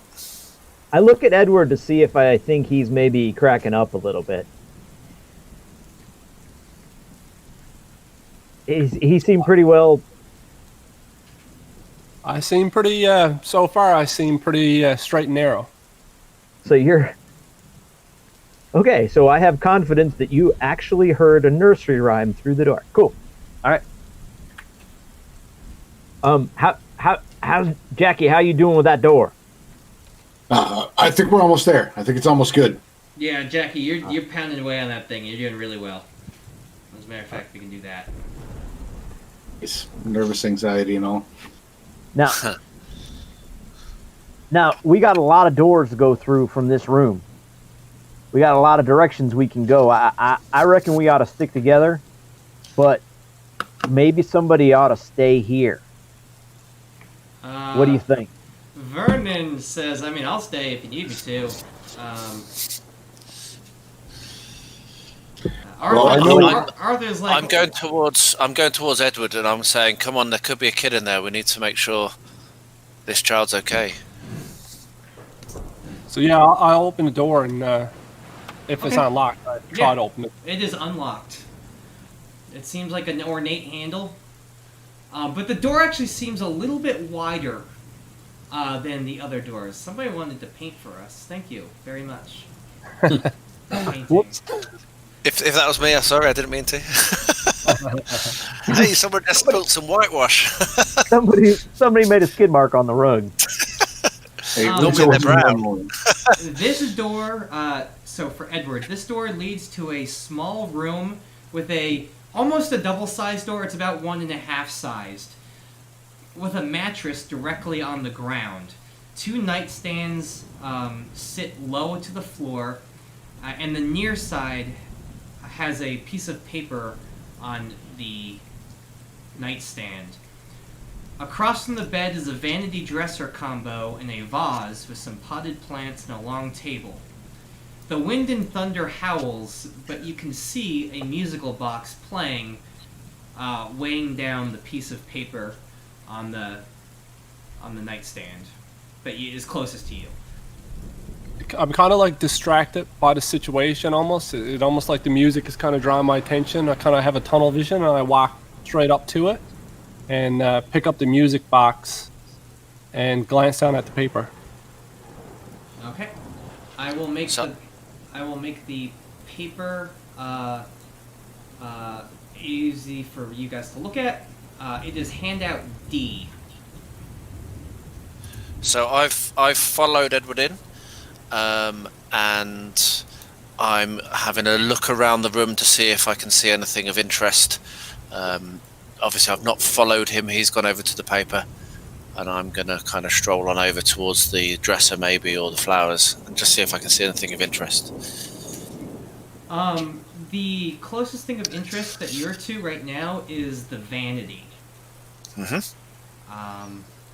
As of right now, it just looks like it has some like makeup mirrors and some brushes on it. But you can rifle through the drawers if you'd like. I'm not worried. There's no children I can see in here. There's no child in here. So I'm going to shout to the guys that haven't followed us in. There's no child. There's no child in here, and there's no exit doors. Well, No. Finding ourselves a ruglet's about the last thing we need, so thank goodness for that. So I'm going to leave the room, leaving Edward in the room on his own, and come back into the main room.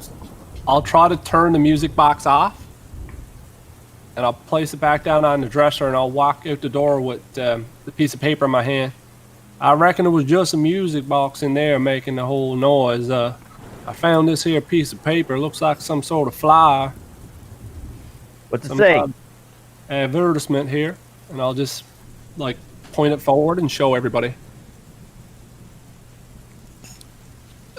Looks like someone might be sick. Well, as long as everybody's safe. Yep, I showed the stream already, but I will show them again.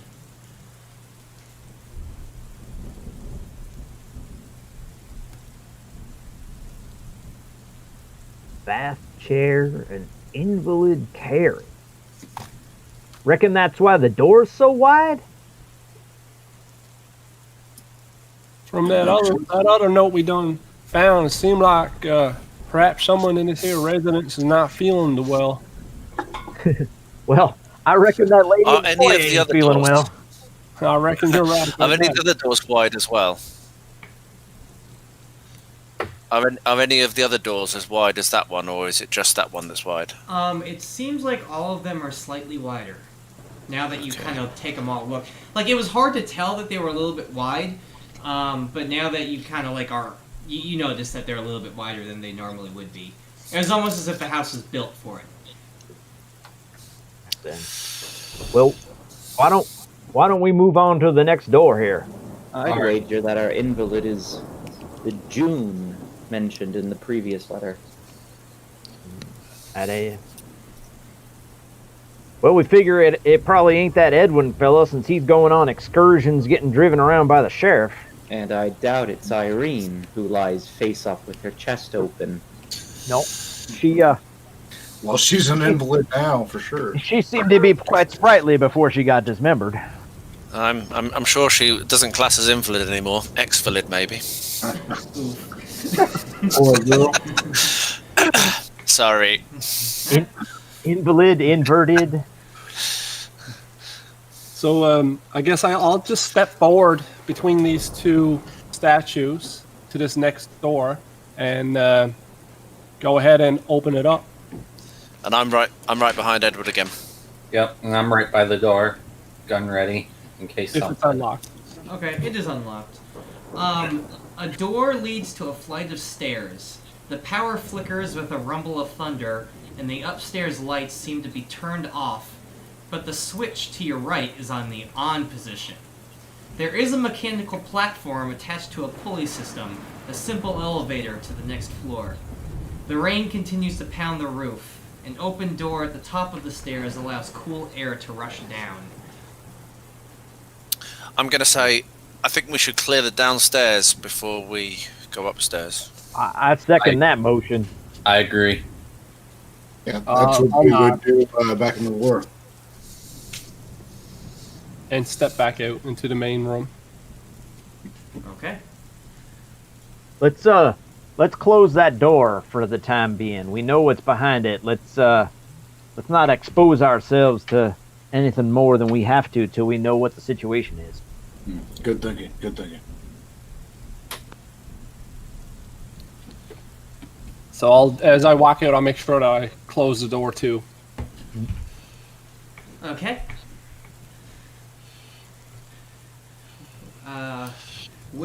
Where next, says Monty Hall. Which door? So you just keep going around. Well, Yeah, let's go ahead and take this one over to the right. Yeah. Yeah. Okay. Yeah, I've made my way over there. I'm looking at Jackie. I'm going to say, Jackie, you're a big lad. Why don't you take the lead? Oh, okay. That was easier than I expected. Well, I like taking back and watching that first door we came in, but you want me to open the door? I'll open the door. Boom, and I'll kick that door open. Okay. This large room is lit by the largest chandelier you may have ever seen. Oh, sorry, I shut the door again.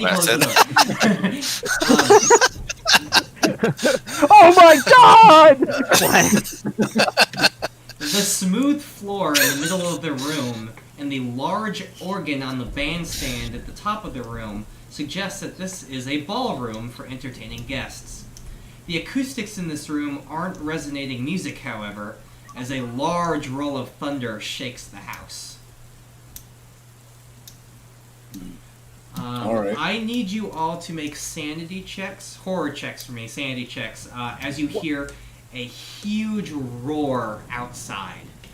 Sounds very similar to that Godzilla lion roar that you heard as Walter was running for his life towards you guys. Yeah, call that a hard fail. Yeah. All of us. Okay. Artie's fine. So if you pass, you're only going to take 1. If you fail, you're going to take a d6, and d6 is 6. If Hooray! If you fail, Oh! no, don't worry about that. Everyone's just going to take the 6 that I rolled for them, because I'm the mean person here. Alright. That means who Quick failed question. here? What is a pass? A pass is you beating your own sanity, and if you pass, you only take 1. Wow. And everyone else takes 6, yeah? Yes. All right, so Ouch. as Jackie kicks the door open and that huge bolt of thunder comes in, he's certainly rattled, like very rattled, and so he moves just like an infantryman with his pistol up in front of him and clears the room. Oh. Okay. Very awesome. visibly rattled. Now, this is going to be the fun. This is going to be the fun thing here, because all of you got, or whoever failed, took 5 or more sanity loss at once. Now we get to play with the temporary insanities. So I need somebody to tell me who. Tell me your name and that you lost it, and I'll tell you what temporary insanity you now have to roleplay. George, I failed. Okay, George. Your temporary insanity is you now have the fear of a figure 8. You have octophobia. Okay, who's next? Okay. Failed. How many are in the group? 1, 2, 3, 4, Already 5, failed. 6, 7. There's 8 people in the group, so I now suddenly look around and look very suspiciously at everyone. Swifty. Or not Swifty, I'm sorry. Artie. Artie, you have astrophobia, the fear of lightning. already passed Oh. insanity. Oh, you said okay. Then who told me just now that they failed? Thomas failed. Okay, Thomas. You have the fear of lightning. Great. I'm Who's sure that won't next? come up at all. No, Jackie. Jackie failed. Jackie, you have rhinotillexomania. You have a compulsive nose-picking habit now. Great. Can you say that again, please? And I- twice as fast. I don't think I can say that. Anybody else? I failed as well. Okay, and that's Edward. Just a piece of advice: do that phobia with the hand that's not holding the gun.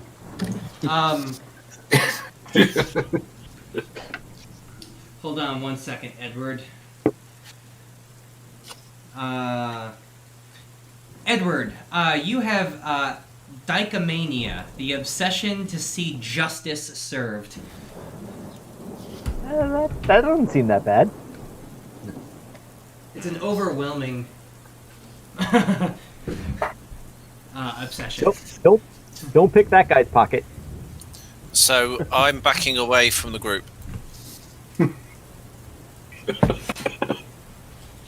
So I'm starting to feel real urge to get to the bottom of this here situation. It's just not sitting right with me anymore.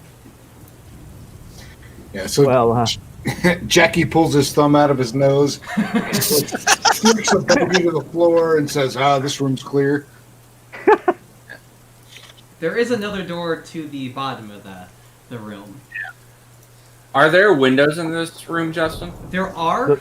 That's good that you ask. They are fogged and barred. Are there curtains? There are. I'm going to close them just Okay. so I don't see anything. are they fogged from the inside or the outside? They are fogged from the inside, it looks like. So I've headed back over to the other end of the room, as far away from everyone else as I can, and I'm opening this door that's opposite. Okay. You're gonna open that door. Okay. I'm gonna. That didn't sound very positive. We're gonna open that door. Are you sure? That door. Let me click on you. Well, skip to the end of this story. A cramped but cozy room is revealed when this door opens. The lights in the grand hallway spilling into this dimly lit room. A desk immediately to the right of the door has some stationery on it, and a small bed gives just a few feet to squeeze in between a wardrobe and a trunk. A loud roar can be heard from outside in the distance, similar to the one that you've heard already. A small door is presumably a closet that sits on the other side of the bed. I need everybody to make horror checks as they hear that roar again. Sorry, Is guys. it the same roar we heard before? Yes. Well, does it causes the same effect It does. even on repeat? Yep. Okay. But he just doesn't care. He's chilling out here. So having passed my sanity check, do I recognize something about the roar? Can I place it? Can I try and figure out what made it? Yeah, you can make a natural world. While that's happening, I'm going to rifle through what's on the table to my right and see if I can find anything on the Okay. dresser. Hold on 1 second. Those who pass are going to Sorry. take. So don't worry. You do kind of start to get a bit of a resolve from hearing this. So those who pass will only take 1, and those who fail are only going to take a D3. So you're going to only lose 3 if you failed. Bartholomew thinks that sounds like a very, very large bear. Yeah, boys. That bear sounds like a man eater to me, as if you didn't notice from the lady in the foyer. But yeah. I don't understand how or why it's there, and I don't understand how or why it's that mad. But wherever it is, we don't want to be. They're Handout E very is now available. territorial. I'm gonna show handout E. That's what George found. Okay, so handout E. Okay, so I'm gonna read it, but I'm not going to read it out to anyone.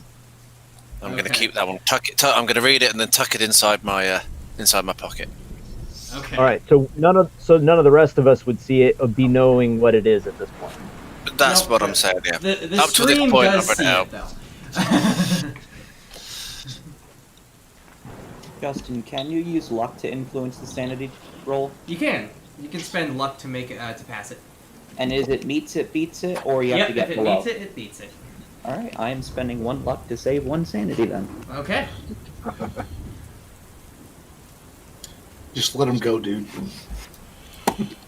Right, so I've tucked that sheet inside my pocket, and I'm going to make my way further into the room and go and have a look at this trunk. Okay.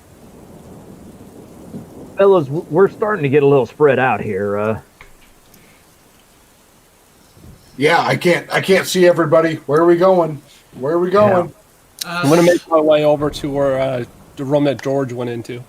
I'm looking suspiciously over my shoulder at all the noise and the shouting, and then I'm going to try to open this trunk. The trunk is filled with I don't want to use the word peasants, but like a lower classes like clothes, kind of like not suits and like most like nurse maid's clothes. I keep on saying nurse. Maid's clothes, servant's clothes is probably the best way to say that. Without being offensive. We inhabit the time that we're role playing in, so don't worry about it. Yeah, so that's it. There's just clothes. There's nothing else to be found. That's all that you see in there. I'm going to close that, and I'm going to make my way back, and I'm going to stop just short of Troy and look at him suspiciously. You Edward even, found sorry. anything in here of interest? What is No, nothing at all. Nothing at all. No. What is your There's nothing in fear? Are you the fear of figure eights? Okay. There's 8 in the group. So. Okay. I really think we should move on upstairs. I'm starting to worry about that little girl or that little boy that may have lived in that room in this house. I'm ignoring Edward, and I've gone to have a look at the door that's behind the bed. Have we? When we were in the ballroom, were there doors off of the ballroom? I assume. Yes, there were. Yeah. Yeah. I'll follow George. I'll go with Bartholomew. I'm going to quickly go over to the people on the right. George. The front. I'll go with these guys, and then I'll come back to you. No problem. I will take a quick comfort break, just because I'm far enough away not to know what they're doing anyway. Okay. Cool. Turn shared party vision on just so everybody can see it. All right, yeah. Jackie will pull his pinky out of his nose, blow a snot rocket on the ground, and scream out to everybody in the house, "Hey, let's stay together! Stop splitting up!"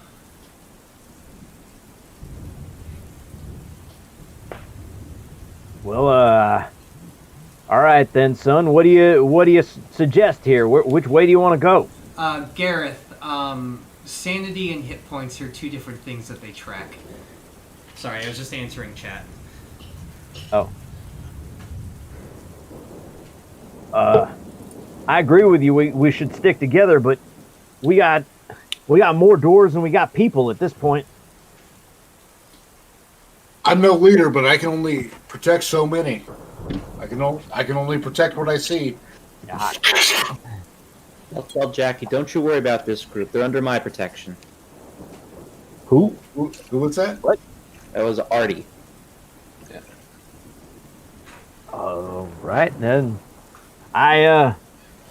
Where'd that limey? I mean that British fella end up? He done run off. Yeah. Yeah. Alright.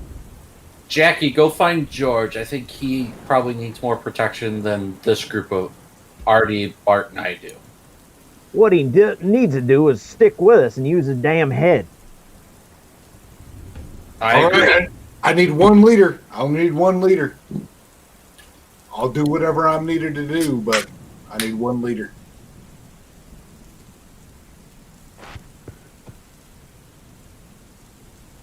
All right. Well, let's say we. Well, hell.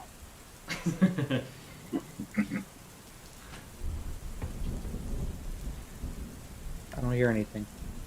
I'm inclined to stick with the British fella. If he ain't trying to run away from us. Well, the thing is, he was here, and when I looked away to close the curtains, and then he was gone. Do you guys mind if I take a quick comfort break while you guys try to figure this out? That's Yeah, outrageous. we can take a whole intermission. Sounds good. Yeah, I'm hit the back. thing. We'll all do it. Okay, we're gonna take Sorry. take an intermission, and when we come back, we're gonna have chosen where we're going. Says the optimistic GM. So I'm back. Sorry about that. I missed what was going on. Apologies. I had to go and get cake. Yeah, we're all We're wondering where we wandered off to.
What actually spooked me worse was when Discord went down right as we were getting started for me, and I was like, "Oh, you got to be kidding!" Yeah. But all right, well, unmute us and Let's have at it. Okay. Go for it. George, I'm assuming that you are opening that door. Yes, I am. What you see in there seems to be a small closet with a liquor cabinet and a key that seems to be locking it closed. But you can see through the glass it has a bottle of whiskey, as well. It has one bottle of whiskey that's about a quarter left. So I'm gonna open that. I'm gonna take out the bottle of whiskey, and I'm gonna have a look at the label. It is good whiskey. That's going in my pocket. It's spelled WHISKEY. Yeah, but I'm playing an American, so I can put up with that nonsense. Oh, damn. I'll walk up behind him. What you got there, friend? It looks like rock gut to me. I'm just going to explain to you guys and also to the stream so they know. You can, 3 people can drink that, and on their next horror check, they'll automatically pass it. I love it. That's in my pocket, though. It's got in my pocket. a little liquid sanity. Exactly. But that's the room that you're in. Okay, so what's Edward doing? Well, George, I heard him hollering from the other room. Perhaps we should meet back up with the others. You go ahead, son. I'm going to keep looking around in here. Very well, I'll leave you to it, and I'll head back out into the main foyer. All right, And with Edward out of sight, I'm going to follow, just kind of like put quite a long way behind him. Okay. All right, once most of the people are back in this main room, Jackie will say, "Hey, I don't care where we go, but we're going to have to do it together." I agree with you, son. Look, I've been on many an expedition, and I ain't never seen a situation that resolves better when folks is spread out. Except maybe during the war when they're shooting at you. But that ain't happening right now. So stick with me now. We need to stick together. Now, I thought we got that British fella, George.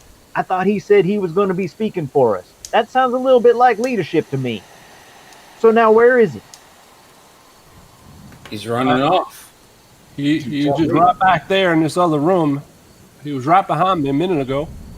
Yeah, all right. Let's see what this is about. George, where the hell are you? So I'll appear at the door, and I'll come in, and I'll look at everyone suspiciously, and I'll say, I was just having a look in the room. I didn't find anything of interest, though. That's fine. But look here. Everybody's looking to you. You said you was going to speak for us, right? So now, here we are in this situation. We're looking to you. I mean, we aren't the... I'm happy to speak, but there's no one to talk to. You know what I mean. Us. Tell us what the plan is. What did you find in the other room? We found a place to dance. That sounds good to me. Well, if that's what you're telling us to do. But listen here, I think we need to stick within visual range of one another. I don't know what's going on in this house. There's 2 dead people in this house already. I don't want to see anybody more get hurt. So let's stay where each one of us can see one another. When Bart says about there being 2 other people in the house, I visibly relax. and I pull out the piece of paper that I found in the bedroom, and I say, so it looks like I did find something. Sorry, it slipped my mind. It looks like that we may be there may be someone who is receiving medical treatment somewhere, and I show them that handout. But I don't show them the whiskey. Again too. The whiskey's mine. So stream, this is what I showed you earlier with George. I'm just showing you it again. This is E. This is E.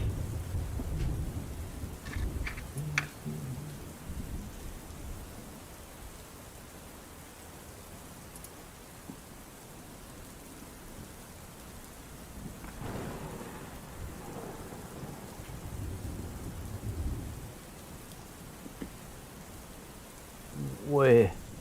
Are you reading that thing out to us, or are you just showing it to us? Just showing it. All right. I'm eating cake. Take a moment. Take a moment and glance at it, and Yeah. well, I guess we should all head on up these steps.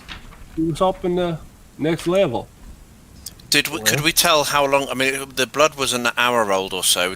Did we think that June had been, or Irene, sorry, had been dead about that time as well? I'll give that to you. I'd say yes. Okay, so this 24-hour thing, we have no idea whether she managed to within the last 24 hours or not. Well, I don't think she did. That ain't right. here's my. Yeah.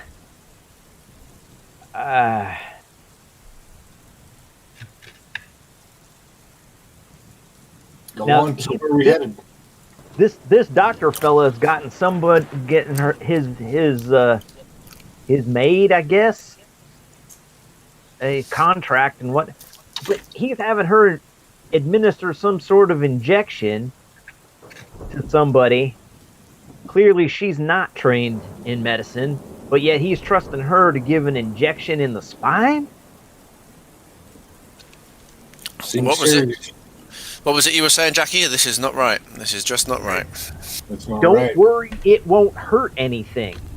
Now, I'll tell you, I got a little bit of medical training, and given an untrained injection in the spine can most certainly hurt something.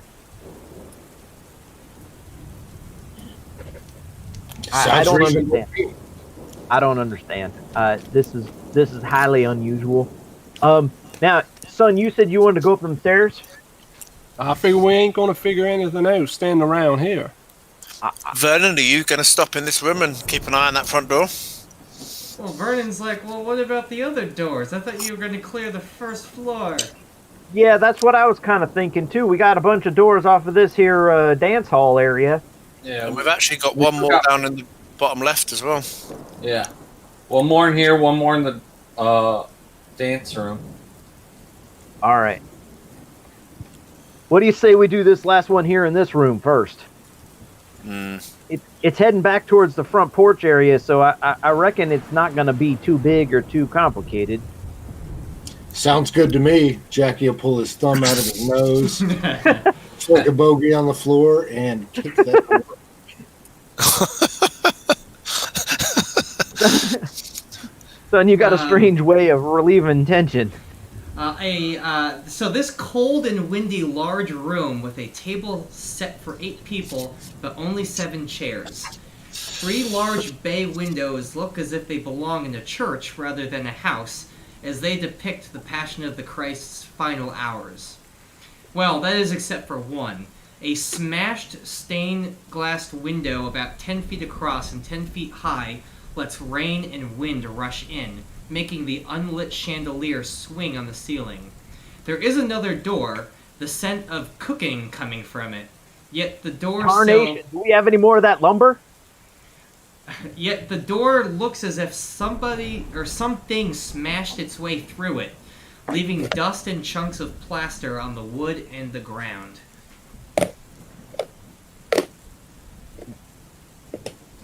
It's less right in here. Less right in here. Yeah.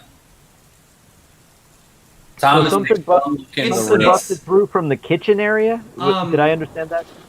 Oh, I'm sorry. Say that one more time.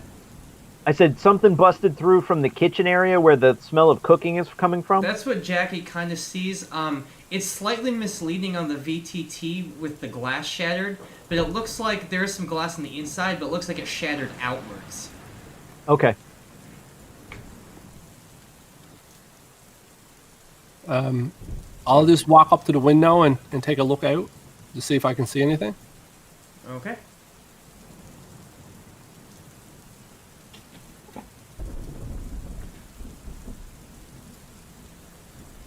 So I just kind of take a look at the broken window and look around and just kind of poke my head outside and scan the area.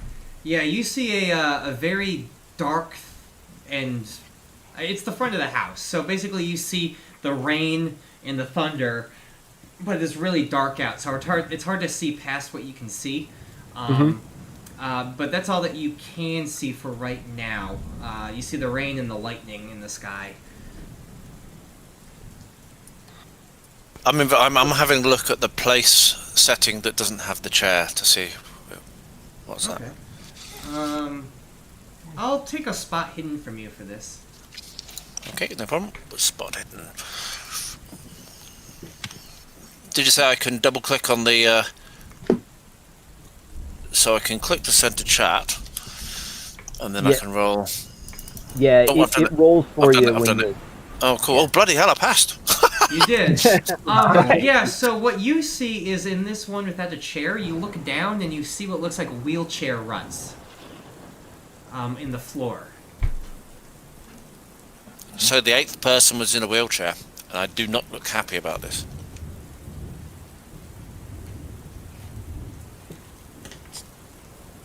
Trying to step back from the window, walk up and just kind of pace around the table as well.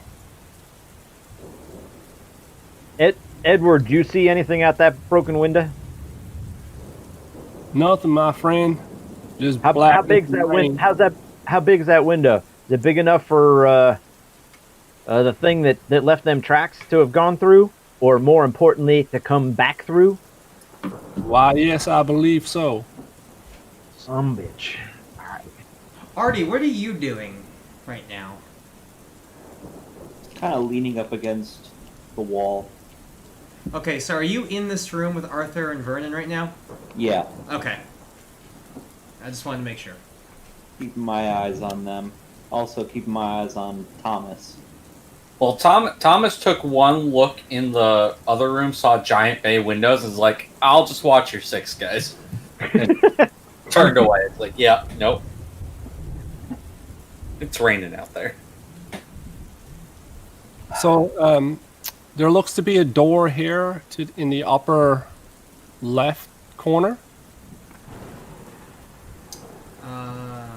There is a door up at the top of the dining hall, correct. Yeah, I'll step forward and just try to open that door. Just like casually, just open the door and poke it. Yeah, it's not terribly hard to open as it's partially smashed open. So it's almost like just off of its hinges. This should be... Oh, there we go. Give me 1 second. A warm kitchen with some simmering pots fills your nostrils with a home-cooked mashed potatoes and chicken meal.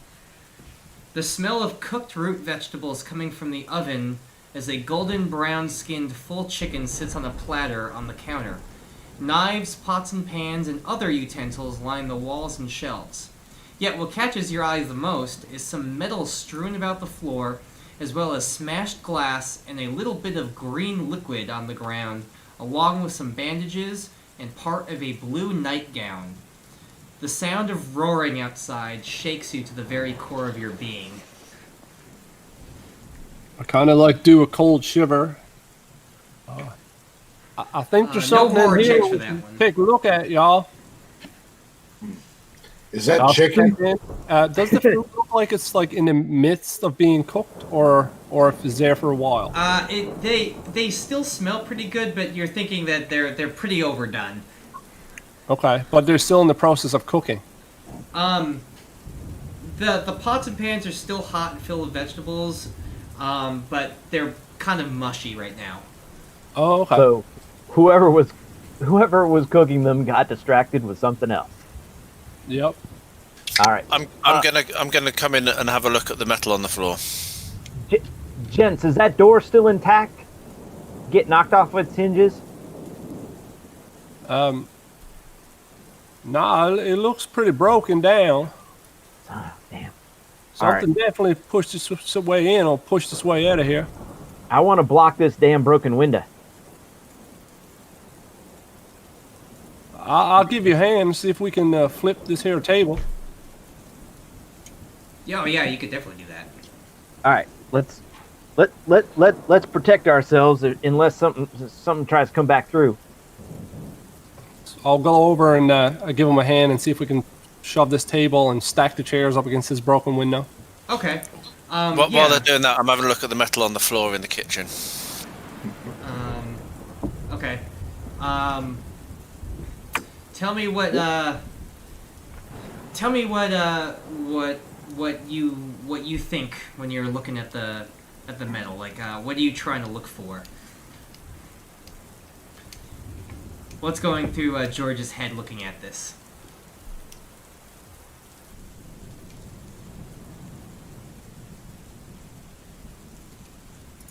Was that too hard of a question?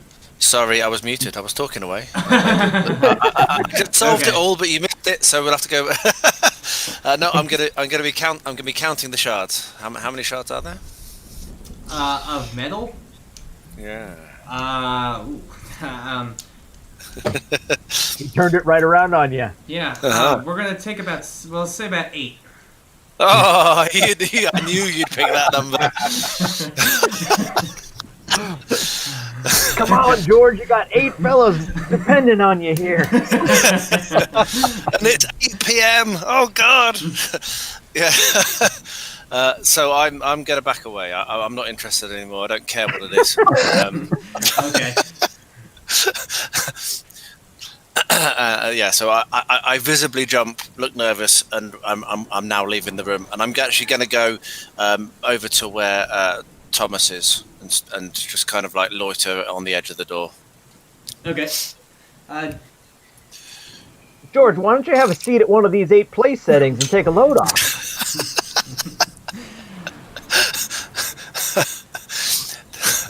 There's only 7 seats. It's fine. Jackie, what's Jackie doing up there? While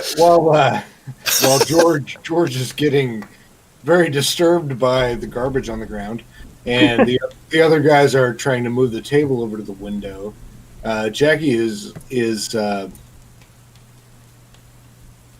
moving over toward the cooked chicken that he can smell. He's very distracted by it. The fresh meat. He hasn't eaten in a while. He was downing a bunch of coffee on the train.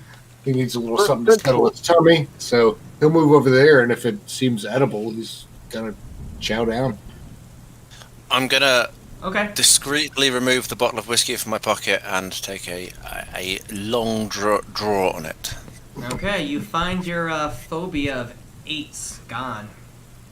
How boring. Sorry, this is how it works. Son, you looked all ate up with anxiety a minute ago, but you seem all right now.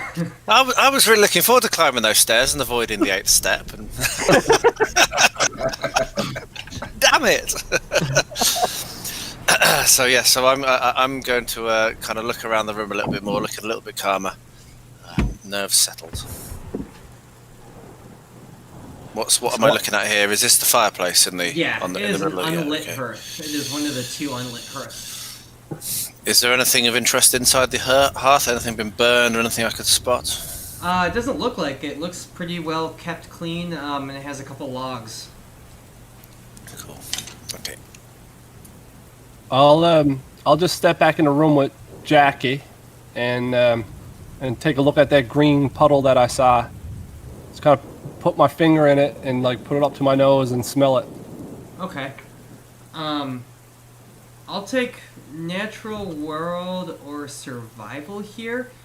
If you have medicine, I'd take that too, but this is going to be an extreme roll to pass. Okay, just a second. You're saying natural world or medicine? Natural world, survival, or medicine. Okay, let's go with this one. So the first one, I clicked it twice. Yeah. You are having a hard time kind of placing what it is. Does it have like a smell at all? It does have like a smell. It has a bit of an earthy smell to it. Okay. But you can't place it. Jackie, what do you make of this? I can't quite place it. So he's downing his chicken. He comes over there and he holds it. You know, he grabs your hand and holds your finger toward his nose, turns away a little bit, hawks out his sinuses real good on the floor, and then turns back to your finger and takes a big whiff. Smell the finger. And I mean, if you want, you can. This I'm isn't standing a couple PG-13. feet away, and I find that thoroughly off-putting. Smell my finger, brother. You can do the same of any of those rolls. 10. What is your natural? What's your standard natural world? That's what I clicked on. It's 10. That's my standard is 10. And Okay. I rolled. So you have a 10 and you rolled a 10? Yeah. Okay, so it's a standard pass, it's not an extreme. So to you it also smells like, it smells less earthy to you and more, it smells like earth and a combination of like vegetation. It almost smells like a plant material, but you don't know what it is. That ain't right. That's some kind of herbs or something. You know, for a minute there, I thought you were going to put those fingers right up your nose.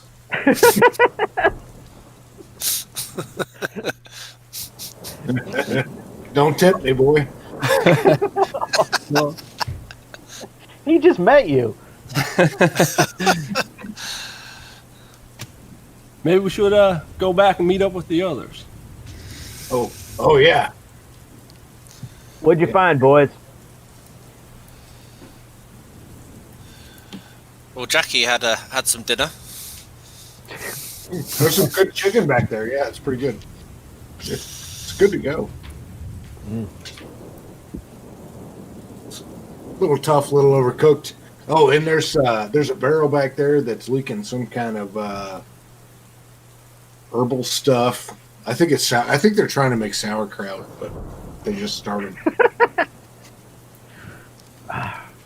Well, it looks like everything is okay here. Is there anywhere else we want to check before we move onward? I think Did we you need to manage to- check. We got the door in the ballroom left. Did you manage to block up that window?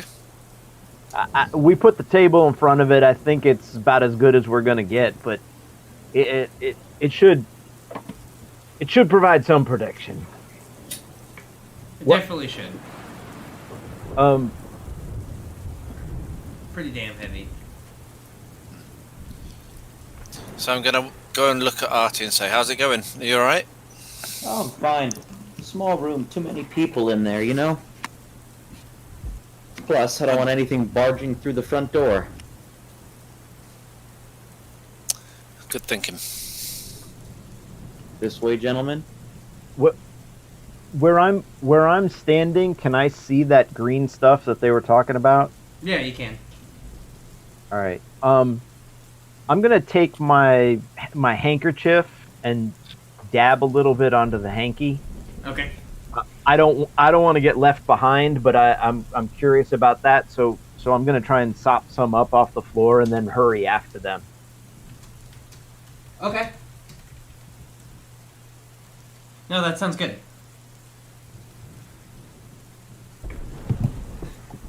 Okay, so I guess we head on into the room and check out that last door. Yeah, I'm gonna follow as well. Okay. So I'll follow Artie. Looks like he's going to take the lead. Artie's got I'm the gonna- lead. I'm gonna hang around just a little bit out the side. A warm room with 2 lit hearths is lined with stuffed animal heads, mostly consisting of deer and elk. There are tables with games on them and 4 large plants and 4 small suits of armor. A bookshelf and gun cabinet fill the empty space on the walls, and a large platform sits on the floor, devoid of anything on it. This is the platform. Yeah. It looks like a table, but work with me. Theatre of the mind, eh? Hey, look, a platform is really just a table with really short legs. Exactly. Sturdy. Thomas is going to go straight to that gun cabinet and see if there's what he can find in there. Jackie's just going to take a position where he can see inside the room and all the people in the room and the door to the other side. I'm going to go and have a look at this unit over here, the bookshelves and the unit next to it. Yeah, and I feel like this urge to figure out what's going on here and get to the bottom of it is kind of getting to me. So I'm just going to stand near the doorway and kind of like tap my feet like I'm agitated. Okay. I like it. Artie, where did you say you were going? Oh, I didn't, but I would also like to migrate to the gun cabinet. Okay. Who did I hear say was going to the gun cabinet? Thomas. Oh, okay. My apologies, Thomas. The gun cabinet is the thing next to George. He's looking at the vanity right now. Okay. Oh, apologies. Okay. No, that's all good. Yeah. Didn't know. No, it's all good. So I'm looking. I will just quickly say that Artie and Thomas are looking at a locked gun cabinet. You can see through the reinforced barred glass on the other side. There looks to be a pump-action shotgun and a Martini Henry breech loader. Ooh. What kind of lock is fastening it closed? It seems to be a pretty hefty padlock. A lockpick check may be in order for that. I was gonna say, or can we just shoot the lock off? I mean, I guess you could. I still have the pickaxe. Don't I still have miss. the pickaxe. I still have to smash it. Yeah. That is pro-level lock-picking right there. When you Yeah, got I a like the pickaxe. pickaxe plan. They're I'll just both see the interesting. guy standing around.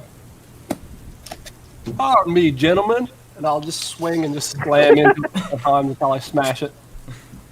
Okay, it's smashed open. You now have access to the shotgun and the Martini Henry, but Tom and Artie are going to have to make me luck checks here.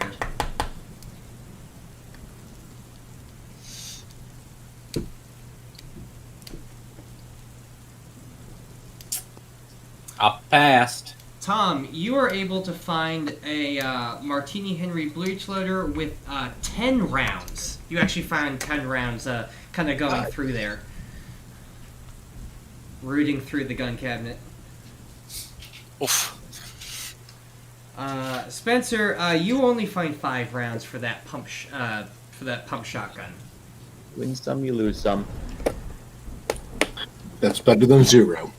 I wouldn't lose any if you only have 5. I'm having a look at the bureau. I'm going to look at the platform since I'm standing next to it anyway. Okay. Let me pull out the... There is a handout for the platform. It is handout C. I am showing it to the stream.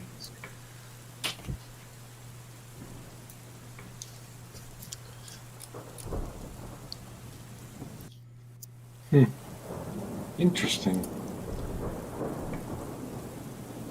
It is a kind of like a a brass plaque engraved with a kind of a silvery metal finish. Okay. Kodiak Can I Grizzly. make like a science or a natural world type roll to know what I know about Kodiak grizzlies? Yeah, go for it. That's yeah. a fair pass. That is a fair pass. You Yeah. You know I'd say you know a decent amount about grizzlies. Or Kodiak grizzlies. All right. Do you want me to make it up, or do you want to tell me what I know? Dr. Google may come to help. Yeah, I can take 5 and come back and be an expert if you want. You know Wikipedia is coming to my help. It's Alaska. Yeah, you know that they're the world's. Well, they're thought to be the world's largest bears. Yep. They're incredibly territorial and incredibly aggressive.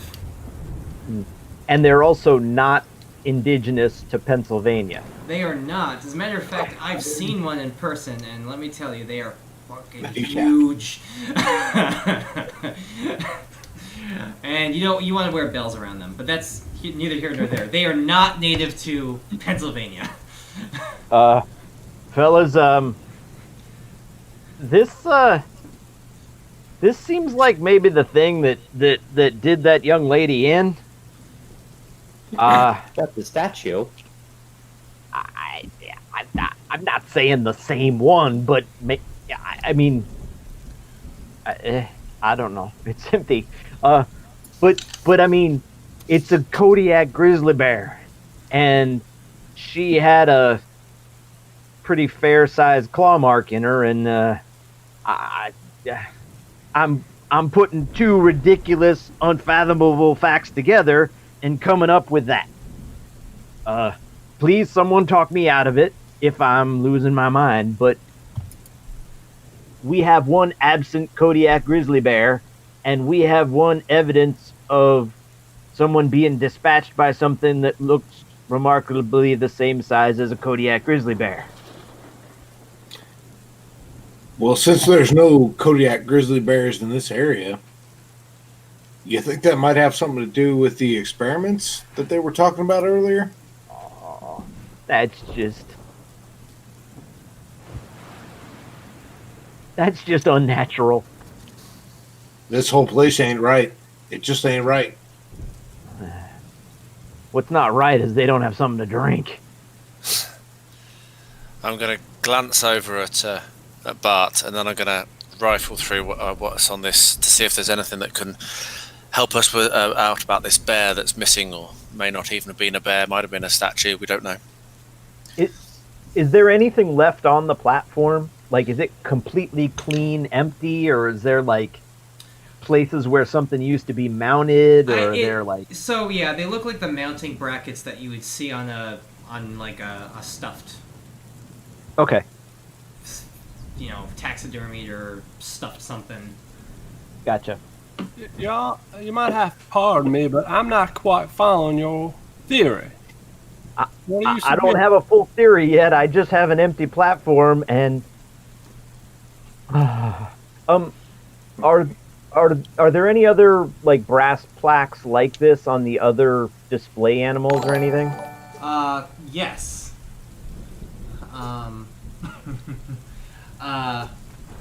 There are. Somebody subbed. Thank you for whoever subbed to us. They all have the North American elk and the North American deer, because it's mostly elk, deer, and moose. Right. Same presentation, Yep. Roughly the same kind of thing. Yeah. Okay. So what you're trying to tell me, Bart, is there was a giant bear display there, and now it's not there. I mean, I'm not saying that's true. I'm just saying it looks like it's true. And you're saying this same bear potentially is the one who killed the woman in the front.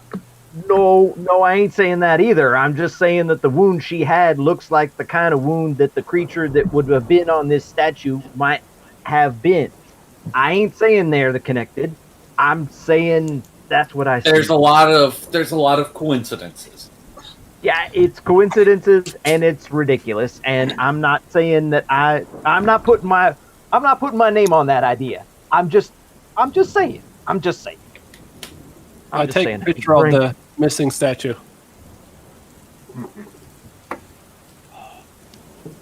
have we gone through all them doors down here? I think so. I want to know what's on this.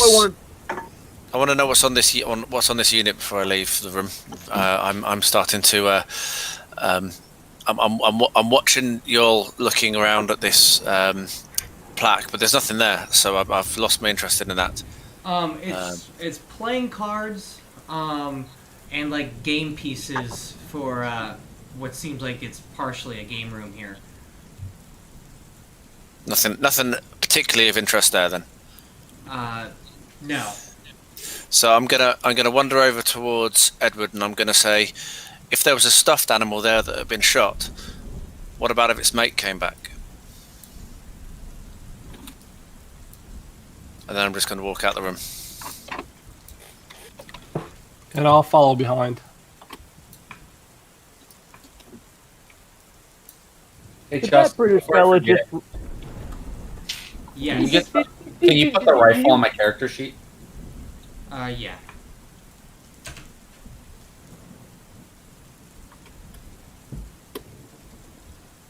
Let me quickly. Oh, we need.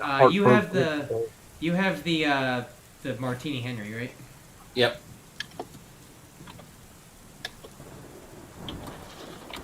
All right, fellas, wait for me.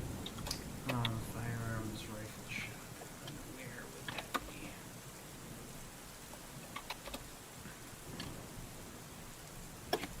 be? All right. Back in the main room, I'm going to ask Vernon and Arthur if they've heard or seen anything while we've been out, because we have been out quite a while. Not that we know. Cool, that's good. Nothing's come through the door. Who's going to go up the stairs first? I'm not. It's good. Who just acquired a rather large firearm? I was gonna say, yeah, I'll take the lead. There you go. I can go right Perfect. behind you. Yeah. Or do you want me to cover the rear? I'll say probably one of the big guns in front, one on our 6. Artie, let me just give you your shotgun really quickly. Let me just put it into your action bar.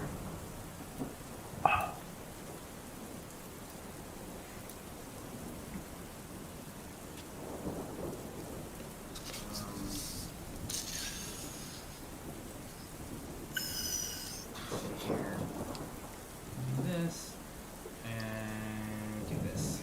Okay, so cool.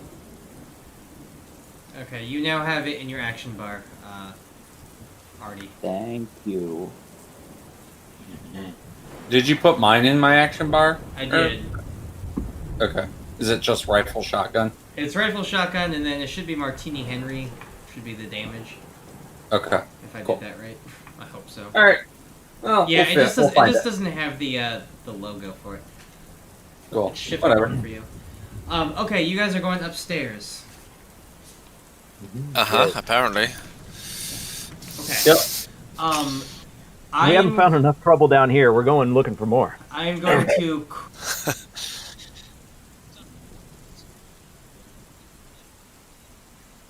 Okay. If I missed it before, the stairway only goes up, not down. Correct? Got it. All right.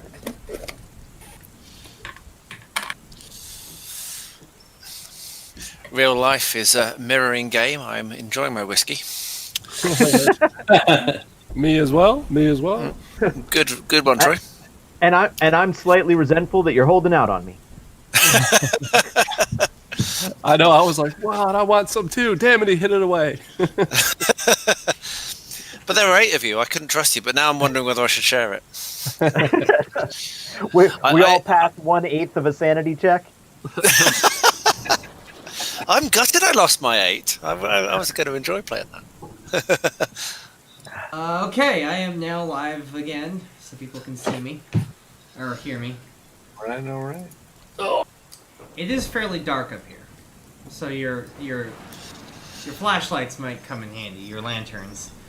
So I've Okay, got a lantern. And someone did who knocked their head on the lantern? You didn't bring it with you, did you? No, I didn't. So I've got about an hour of fuel in mine. If only we had some whiskey to like extend that. Whoever said that gets a glare from me. Yeah, purple case of whiskey.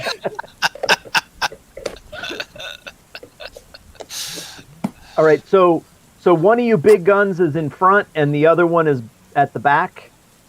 Yeah, Jackie's going to pick up the rear, make sure everybody's safe upstairs before we move on. All right, Artie's at the front, yeah. No, Thomas at the front. Yeah, and the rest of us are somewhere in the middle. Hi, Jesse. All right. Okay. This door is unlocked. Oh, wow. Yeah, okay. My apologies. I forgot that you could see through that. Let's see here. This door seems to be also blown off its hinges, weirdly enough. And it rests at the top, so that's actually what that door is. That is right behind Thomas. That piece of wood is actually the door. A large hall on the top floor has a cool breeze that gives you the chills. Was that rustling outside the wind or something else? The second floor hall is decorated with plants, pottery, and hanging fine art, as well as a peculiarly I can speak, open sarcophagus on the far end of the hall. You see 3 doors ahead of you, one immediately to the right that swings open and closed in the breeze, and one last door to the left.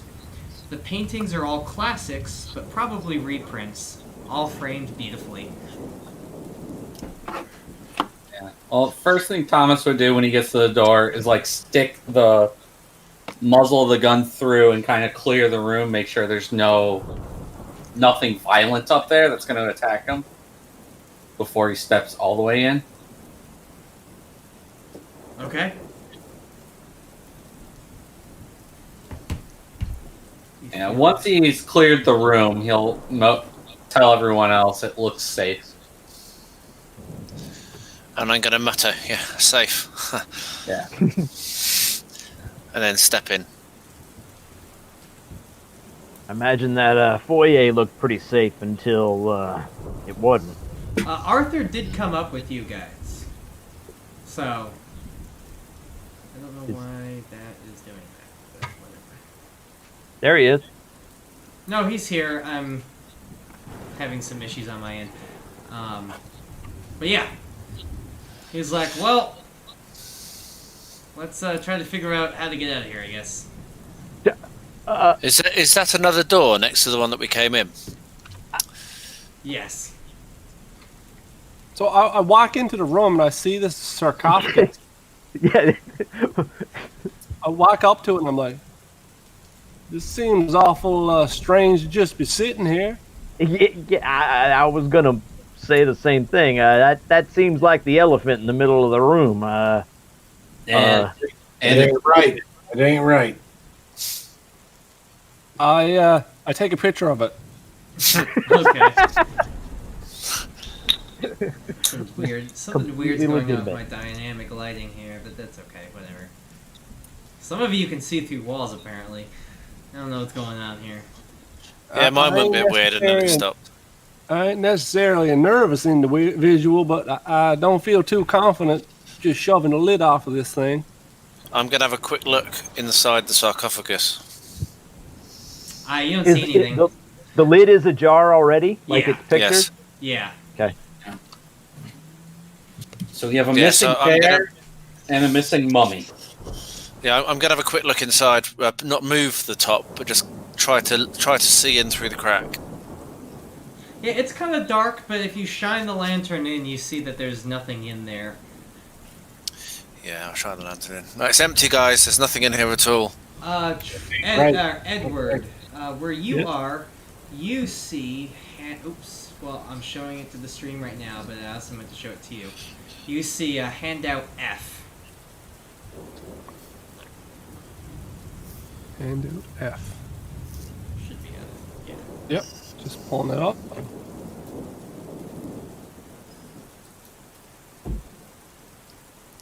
So is this like a note or a plaque? It's a plaque on the sarcophagus.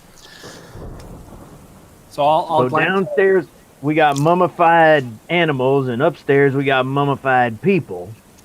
So And they're all missing. I'll glance down at it, and I'll just start saying, like, loud enough so they can hear. A ruthless ruler, his last known words, translated, I am God, and when I become physical once more, you shall fear me. This ain't right. This ain't right. You get back to the train. Well, I reckon we I ain't already gonna find a fear him. lever up here. I'm going to keep strolling past the sarcophagus, just while Edward was reading that, and see if I can see anything else on the floor or anything. Going to come up to this doorway that's the furthest along the bottom and stick my ear to it and do another listen check. Okay. I'll just roll is there that, any sort of hopefully. is there any sort of residue or anything left in the sarcophagus, or is it perfectly pristine inside? It looks perfectly pristine inside. Okay. So I'll just turn, and is this a door right in front of me? That is a door in front of you. I'm just gonna grab the handle and open it. So I failed my listen roll. Okay, you hear thunder. And, Wow. and Edward Yeah. failed his prudence roll. I gotta get to the bottom of this, man. Okay, yeah. You can just, if you're gonna open it, then open it.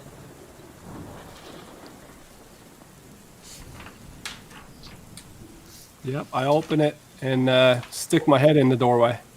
Okay, the room rumbles slightly with another crack of thunder. This is a cold parlor room. No, that's a lie. This is a cold ladies' powder room. It still smells of talcum and hair oil. Is this doorway also big enough for that wheelchair? It is. Okay, so I'll just step out and just tell them what I saw. The handout that you did, that was a plaque that we can all see, or that was just something that one person read? It was a plaque, yes. Everybody Okay. could basically see it if they just walk in front of it. All right. So Pharaoh Sneferu, Something like that. Sanafaru? is that a name that anybody is familiar with? Do we have like a history or something that we can roll to see if anybody like recognizes anything about that? If anybody has archaeology or anthropology or something like that. Anthropology 1, that's going to help. Yeah. So you're saying there's a chance?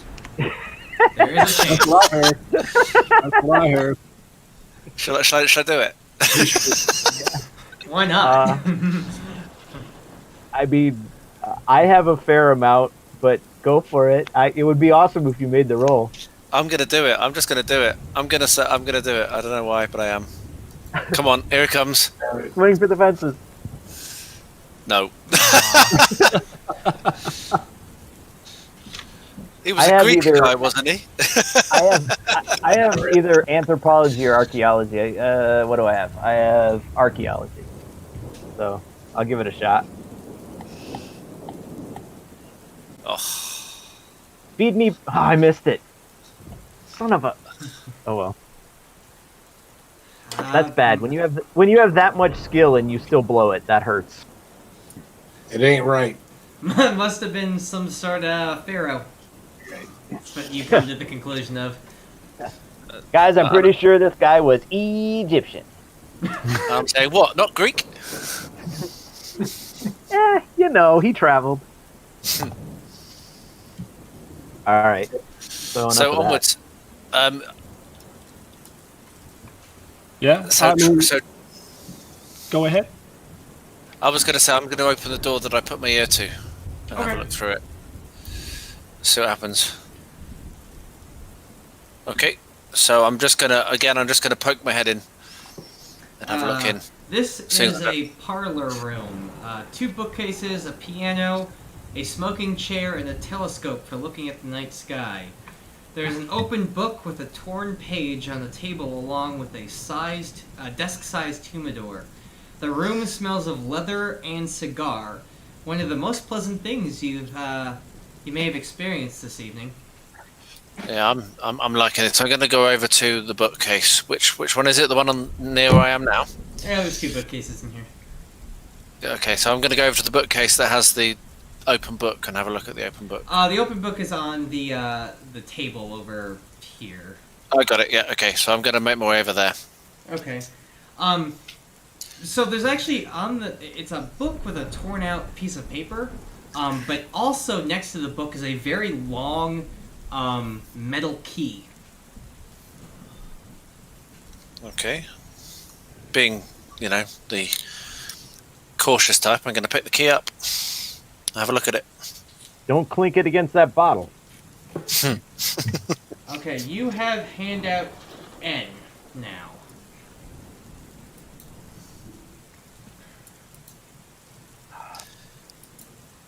I am trying to make it so that the chat can see it. There we go. Now remember, this is a torn out piece of paper from like a book, and it doesn't look like it fits the book that you found it with. Okay, so I'm going to read that out in a second. It's loading locally.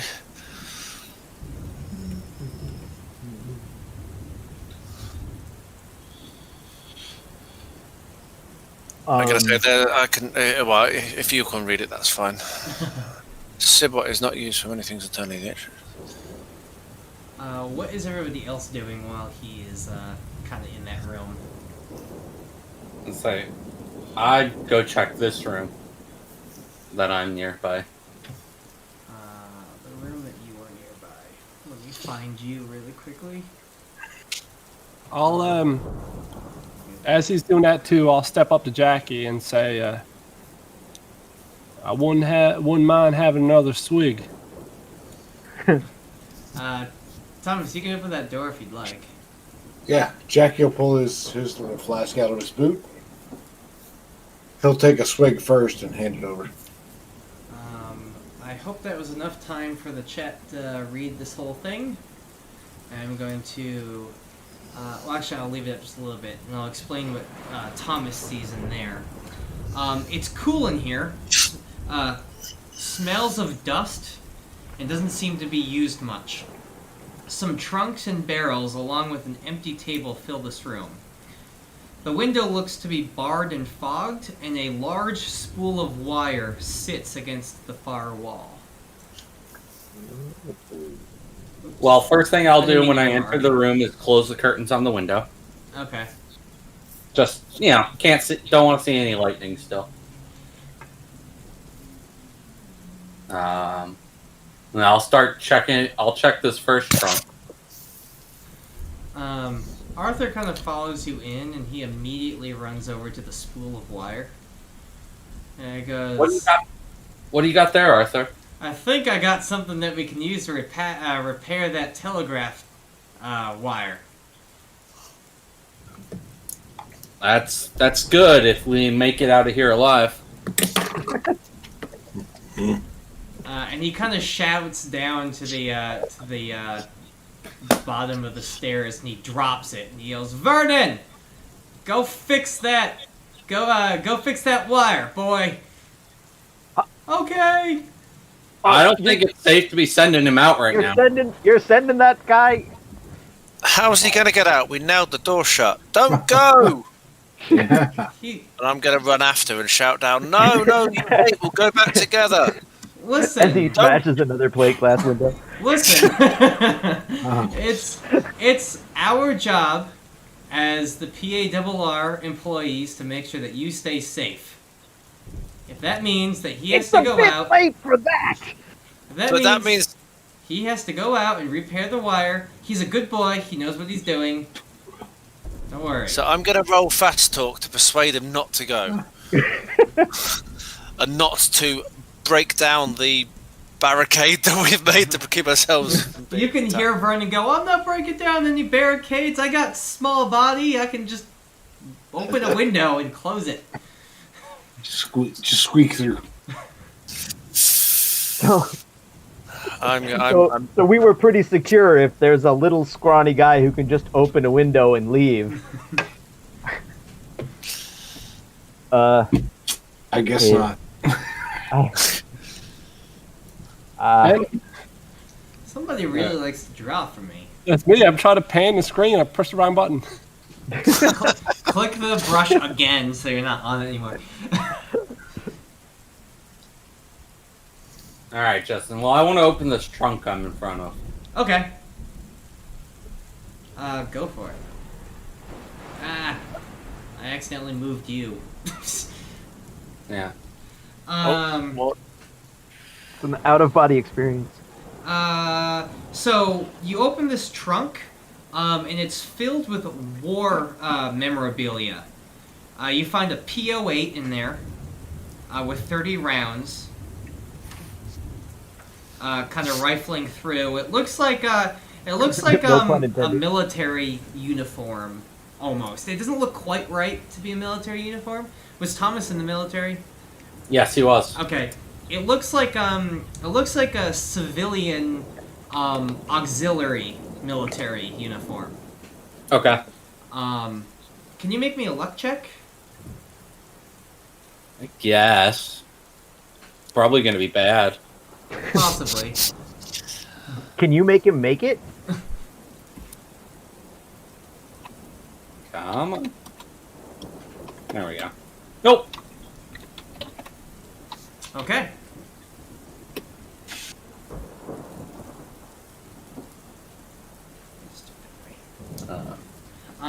But that's what you find in that trunk. It's some auxiliary memorabilia. All right. This guy must have been part of the Arkham, Massachusetts men's auxiliary. Oh, good. I'd go check the other trunk after. This trunk has a whole bunch of moth-eaten women's clothing. Oh my God, carnivorous moths. All right. No, it ain't right. Oh, they're eating that woman. As if It ain't As right. if a mummy and a Kodiak bear running around. It wasn't spooky enough. But carnivorous moths is a bridge too far. All right. Then I'll open this door here. That door actually has nothing in it. Okay. There's some cobwebs. That's fine. I'd go back out and ask if anybody needs a weapon. I found an extra handgun. I think. Didn't we discover everybody's armed? It's fine. Now I have 2 handguns. Now I have a machine gun. Ho ho ho. Exactly. So I'm gonna. I've been kind of standing, looking a little kind of confused for a little while, a little put out by the fact that the railway employees have not followed what I wanted them to do. But now I've given myself a shake, and I'm going to go over to this door here and have a look in this room on the right. You're gonna look into that room, eh? Yes, I am. Well, Okay then. You can. Is that door open? It is open. Okay. Yes. Let me get to that really quickly. Give me 1 second, please. More thunder cracks as you open into this room. It's quite large and looks like a master bedroom with an unlit hearth. The bed is made and a large area rug covers the middle of the room. A bookshelf and a trunk sitting against the wall ahead of you, and a large oaken desk dominates the far corner. The rain pelts the roof even harder now, making it hard for you to even hear your own footsteps. Okay, so I'm gonna enter the room. I'm looking behind me to see if anyone is following, but I'm going to carry on anyway. I'm going to go over to the trunk and have a look at it. Yep. Thomas will follow you. Sounds good. If you open up the trunk, you'll see some of the men's Arkham men's auxiliary military uniforms. They look clean and pressed, but they don't look like they've been moved for a long time. I'm going to say, Thomas, is this similar to what you saw in the other room? Yeah, that looks exactly looks like what I saw in the other chest. Okay, so I'll just close the chest and have a look on the bookshelf and see if there's any other unit here, see if there's anything of interest. Yes. Kind of just perusing the spines of the books, you'll see a lot of books on voodoo witch doctor medicine, as well as some more ancient Egyptian and ancient Chinese medicinal books. I'm going to take a partial reanimation is what you see. I'm going to take a library roll and see if any seems to be particularly interesting to our current situation. Okay. Let's see. Oh. You can spend 9 luck if you'd like. No. Okay.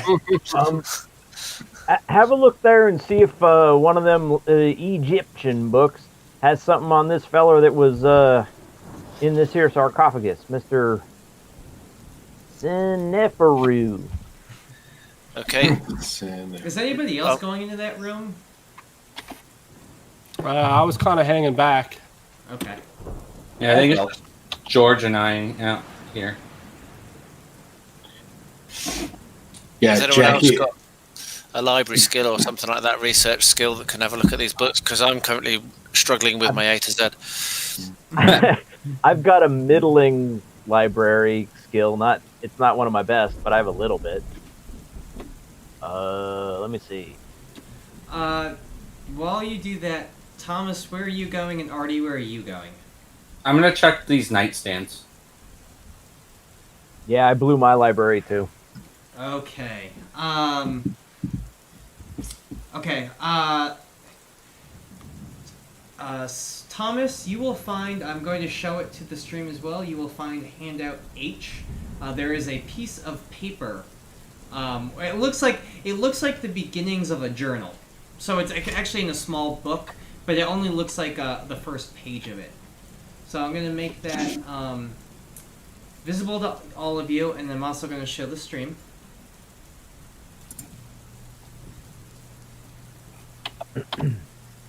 If I can show it all of them. There. That should be all it. Since George and I do not seem to be able to read worth a damn, can we just get lucky? Can we make a luck roll or something to hunt through these books? Is that something we can actively do, or is luck simply a passive skill? I'll let one of you guys make a luck check. What's your luck looking like, Bardi? I have pretty good luck, but all right. You want to roll it? My luck's 50 at the moment. What's yours? Mine's higher than that. You roll. Artie, are you looking through that wardrobe? Yes. Okay, you find a wardrobe filled with doctor's lab coats and fine pressed clothes. Can you make a spot hidden for me? Oof. While he's looking there, I will yell out, hey guys, I found a journal entry that's kind of interesting. Read it out! The first one doesn't seem too relevant. It's the second one. October 24th, 1923. My experiments have been going well. Long dead nerve tissue and even other tissue seems to be regenerating. I'll have to send a telegram to Richard at the Arkham plant. His work must be getting along as well. This is the scientific breakthrough of the century. No, of all humanity and nature. So it looks like Fella. Barty just aced his luck roll, or passed it at least. Well, I squeaked by, but yes, I made it by 16. You notice that a lot of these books have a lot to do with reanimation. Yeah. They seem to be trying to bring back the dead. Well, And we had a dead bear downstairs. That ain't right. That just ain't right. Quick question: who found the note with talking about the substance the cabot or the kibit use for transformations? Handout. N. Was that shared with the group?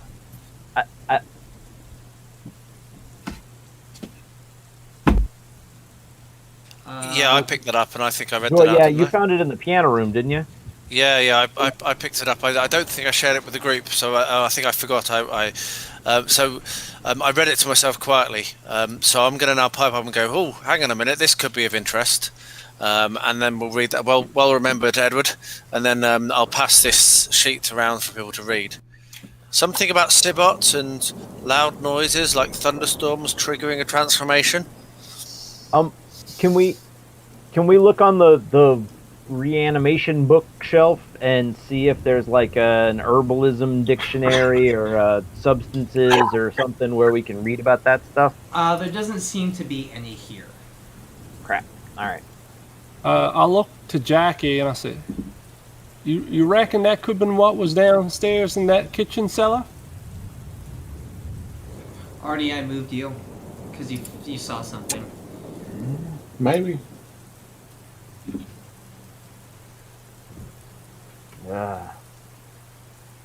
This is damn peculiar. Artie found something on the desk.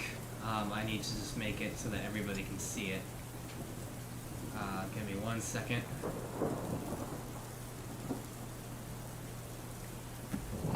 It should be handout G, is what Artie sees.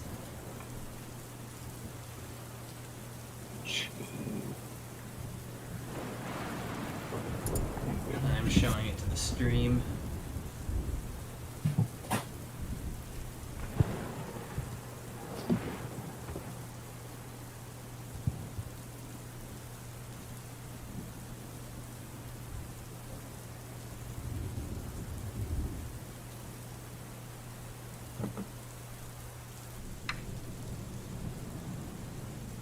Well, this looks like the answer to our missing bear riddle. I'll pass the note around to everybody so they can read it. Awesome. Is that an answer? Or does it just raise more questions? No, it means the bear's not ready yet. Apparently was ready to rip a couple of people apart downstairs. Assuming that is the same bear.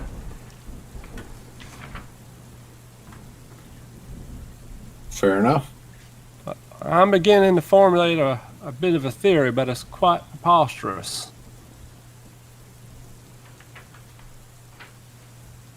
Speak up, son. We are well Yeah. past preposterous at this point. Yeah, I've come over to and said, what is it you think? Let me know your theory. Well, I reckon that Edwin, is it, the residents of this here house, dabbling a little bit into a cult, perhaps, with that there sarcophagus in the other room. He's come upon some sort of substance that was discussed in that other letter.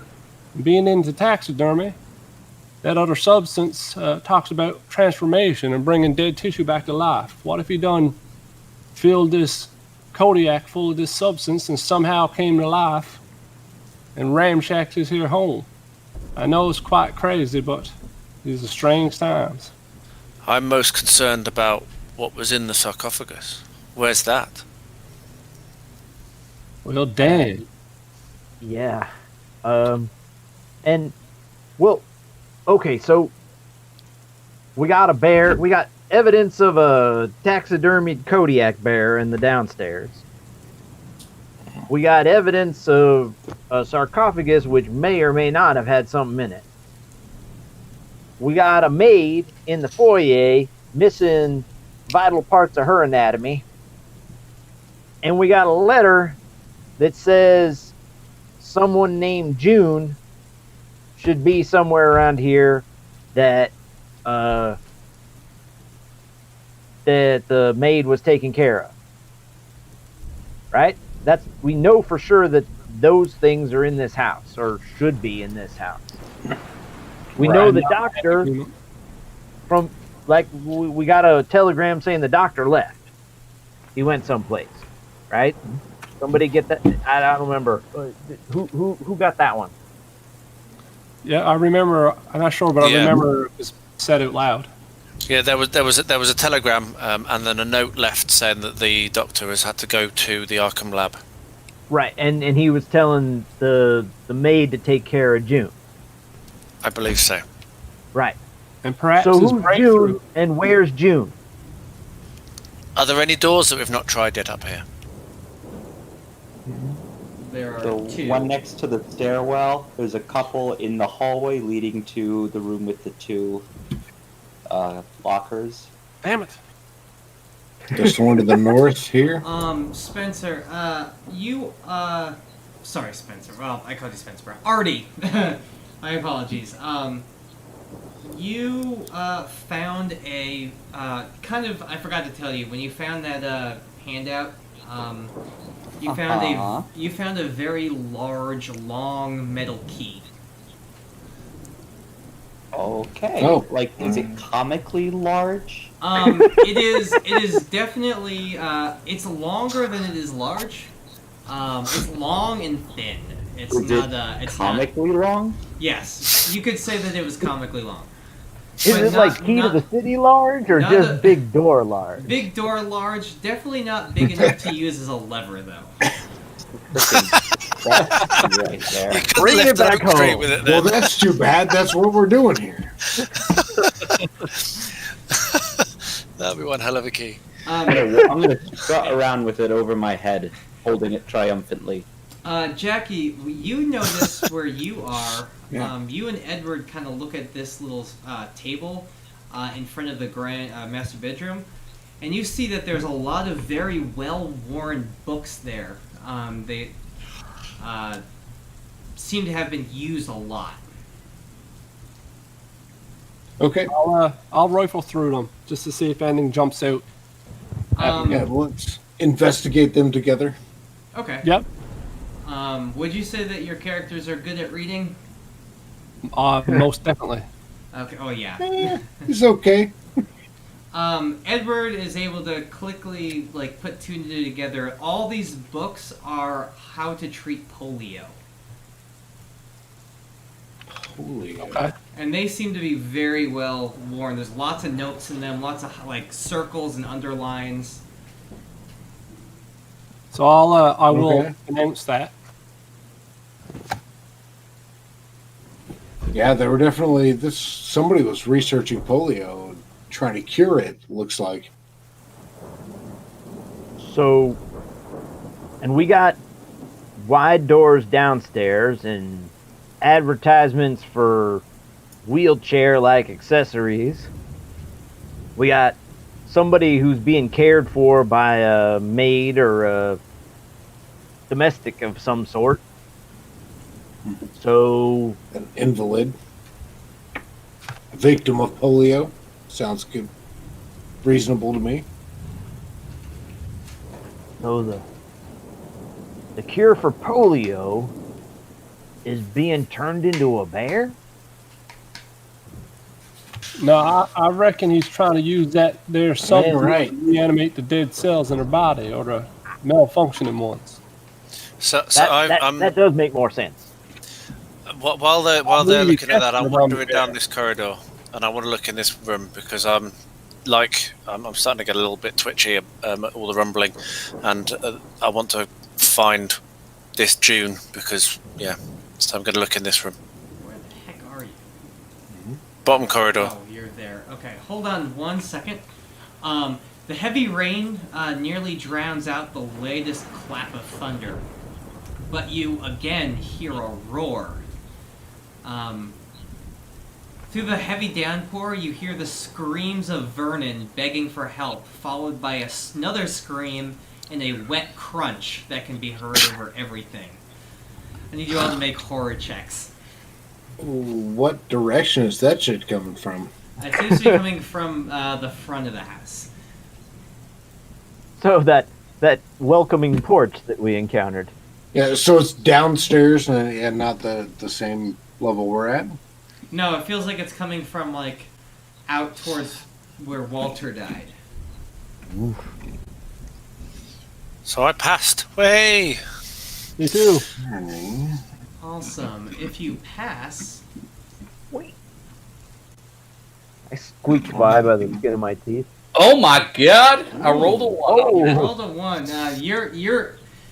Thomas is just gonna take nothing. I was gonna say Thomas didn't have much to spare, but he kicked that one. Nice. So if you pass, you're gonna take 3. And if you No good, dude. if you fail, you're gonna take 2. Damn. Oh well.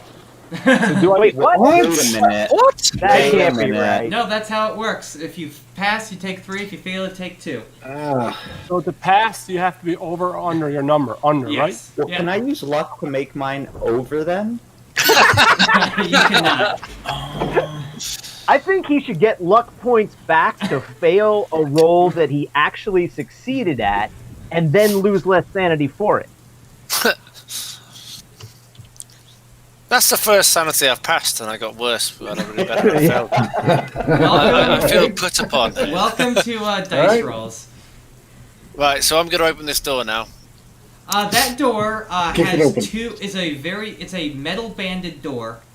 You can't open it. All right. It is a metal Okay. banded door. You keep on opening it. Sorry, I was trying to shut it again. It's a metal banded door. It's pretty big. It's about the same size as the big doors. They're all pretty much that size. But it's got 2 keyholes above the giant pull latch.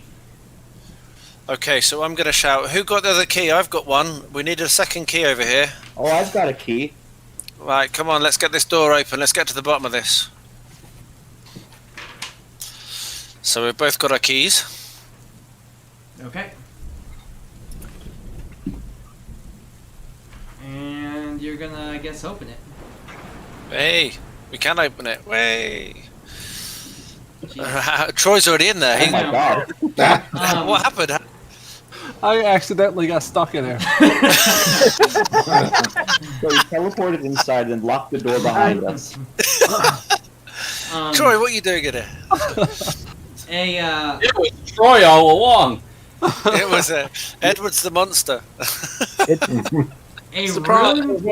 A room lined on the near left with bookshelves, some of their contents scattered on the ground, smell of lingering acid and disinfectant. Your nose gets assailed by a strong odor coming from somewhere within this cluttered laboratory. A table with empty syringes and papers is between you and a partitioned 3/4 wall, and to the right is a large desk stocked with loose papers and an ink quill.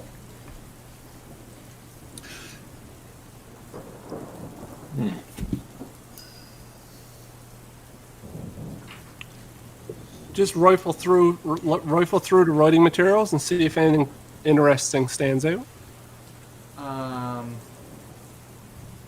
Okay, so you're where you are. Okay. Okay. I am going to give you handout J. I'm going to show it to the stream as well.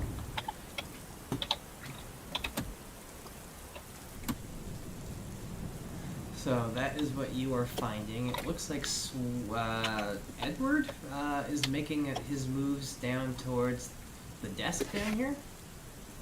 That's the desk or the lab table, or whatever it is. Where Thomas is, that's the desk. Where Edward is, that's the lab table. Got it. Okay.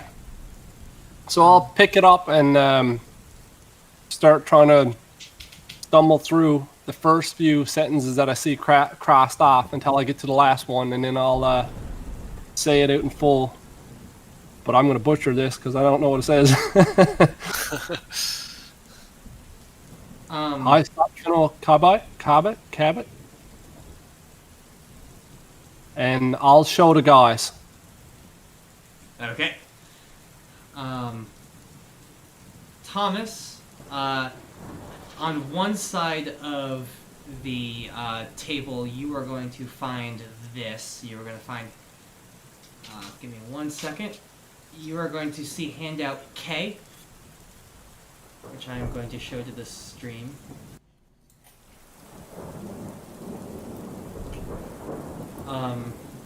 And George, on that side of the table, you're going to find handout P. Okay. Give me 1 second. There we go. Wait for that. I will show handout P to the stream in a second. I'm just going to let them read all of handout K.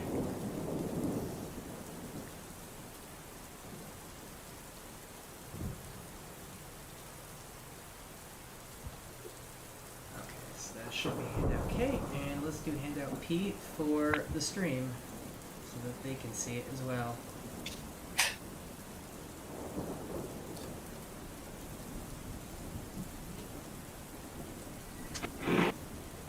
But this room kind of reeks of like a hospital. It smells like that iodine disinfectant, as well as it kind of has like a sweet vegetation and an earthy smell in here.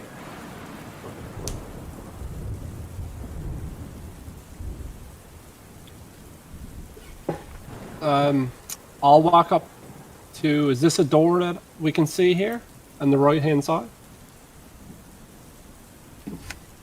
There is a door in there, yes. I'll go ahead and try to open it. So I'm going to call out, according to this letter here, that sarcophagus was always empty, so maybe there was nothing in it after all. It still ain't right. Ah. Jackie, what are you doing? He was trying to keep everybody in vision, but since most of the people walked off this way, he's basically taking the rear security. Just blocking the corridor. Yeah. The 3/4 wall has an unlocked door that you can push open from both sides, akin to what the waitresses at your favorite diner walk through to get to the kitchen. Entering the room, you immediately understand where the smell is coming from. Beakers filled with green liquid dominate a large table, with a slightly smaller surgical table to the top of the room. Papers scattered on the ground filled with scribbles of writing similar to what you found on the table in other parts of the room. A few syringes with the viscous green liquid sit next to the cold beakers. A sudden roar from the outside shakes the house, and whatever it is, it sounds close. What looks to be a Western Union is also on the surgical table.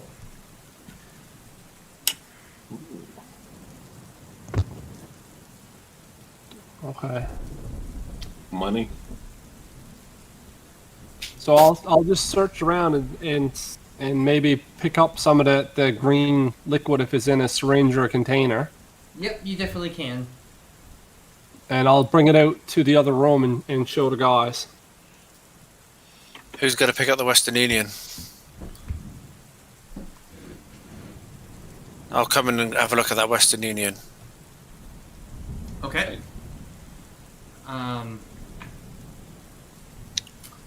Give me 1 second.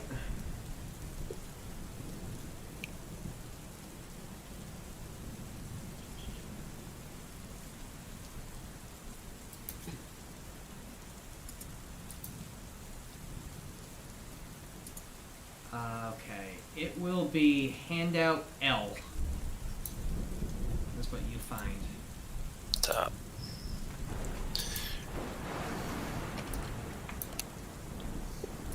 Is anybody else going in there with them? Yeah. He's going to pull security unless, something happens.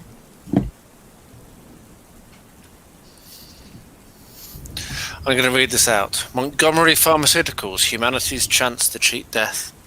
Intra-company memo. Edwin and I would like to thank you all for the fine work you have done for the company, and we are getting much closer to our ability to awaken dead biological tissue.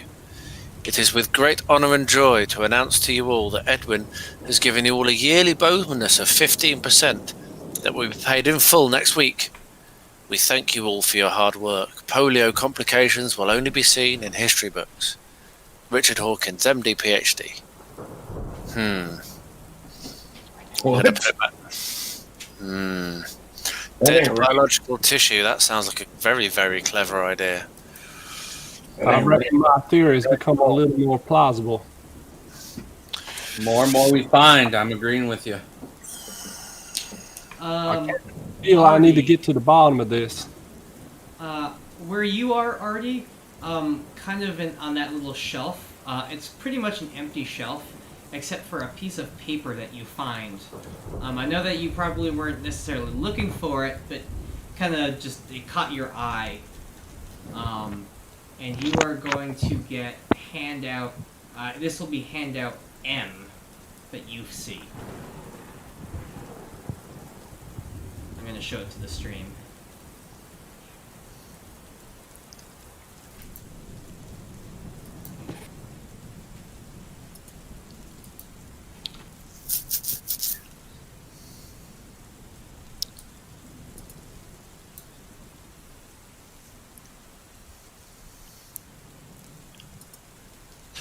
Okay. So while you guys are reading all this horrible stuff that you're you're learning about,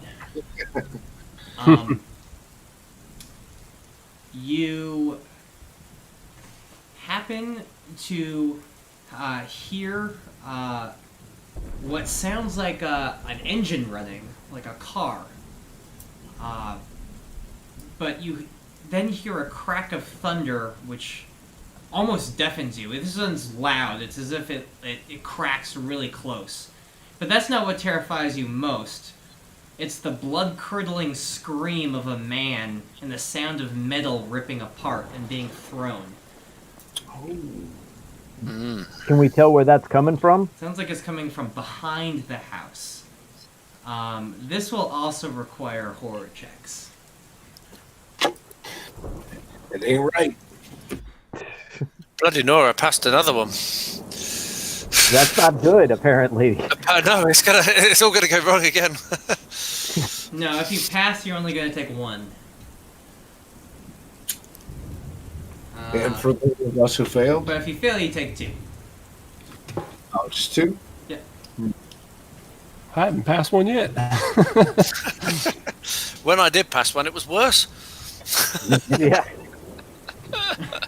Well, has anybody accumulated more than 5 now? Yes. Of lost? Oh, yeah. Oh, Yeah. yes, a lot more than 5, yeah. Okay. Oh yeah, yeah.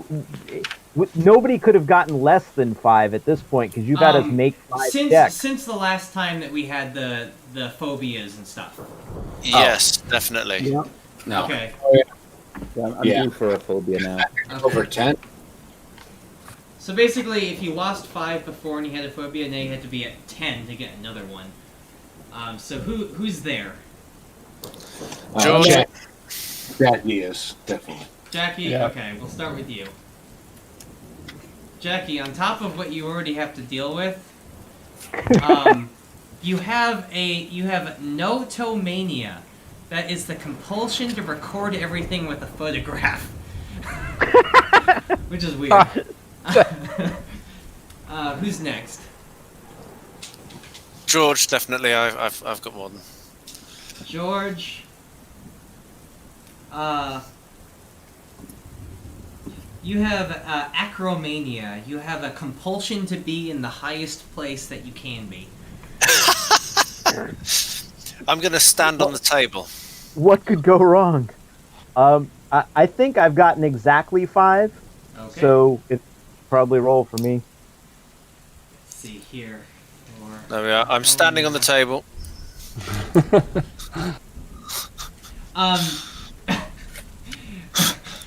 Bartholomew has potophobia, which is the fear of alcoholic beverages. That is brutal for Barty. And anybody else? That's not right. Before I had a fear of not having alcoholic beverages. Now I also have a fear of having alcoholic beverages. Sounds like it. Is that everybody? I'm down to 65. I think I'm down there too. Okie dokie. Let's see here. For Edward, you have hamartophobia, which is the fear of sinning in the eyes of God.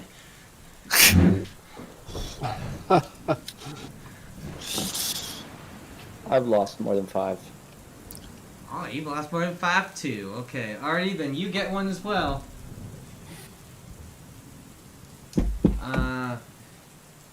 Artie, you have, I can't even say this. I'm not going to even try. You have an abnormal and passionate desire to eat and lick cold things.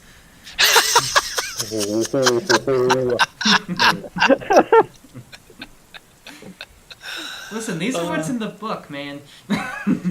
That's amazing. Is anybody else picturing that kid from A Christmas Story who sticks his tongue to the totem pole? Now I am. Thanks. Right, See so anything I'm, cold in the room? from stood on top of the table, I'm going to say. So I think we lost the railway kid, and it sounded like a car crashed outside. We seem to have gotten to the bottom of this. What are we going to do now? Wait, gotten to the bottom of it. Well, they're trying to heal the lady who has polio, and Right. that thunder has caused something bad to happen. There was that bit of paper that said about loud noises setting off a violent reaction. I think we've got either a bear or some crazy woman who had polio and is now killing things running around. I don't feel very safe here. I think we should go to the roof. Edward, make sure you take photos of all of that evidence. I'll go over and I take a photo of the lab room. I'm going to get down and see if have we seen a way of getting to the roof? Maybe it's got one more door on this floor to go through. Well, yeah, will it lead to the roof? Maybe. We can find out. Good. Okay, you lead the way. I need to get to the roof. All right, Thomas leads the way. One way to ensure that you don't get killed by a bear is if you fall off the roof instead. Yeah, we might be able to see what's going on if we get to the roof. I'm not staying here alone, so I'm following. I All right, check your head out in the hallway. need a drink, but I can't have a drink. Son of a- Did you say this was an iron door? It was iron bounded. So the iron cold? It is. I'm gonna kind of wait for everybody to exit the room impatiently. My word, I think this fella's developed a phobia of iron deficiencies. So I've made it over to the door, and I'm going to try to open it because I need to get to the roof. Okay. The creaking door opens and you examine a children's room. If it weren't for the opened window, you'd believe this room would be covered in even more dust than it already is.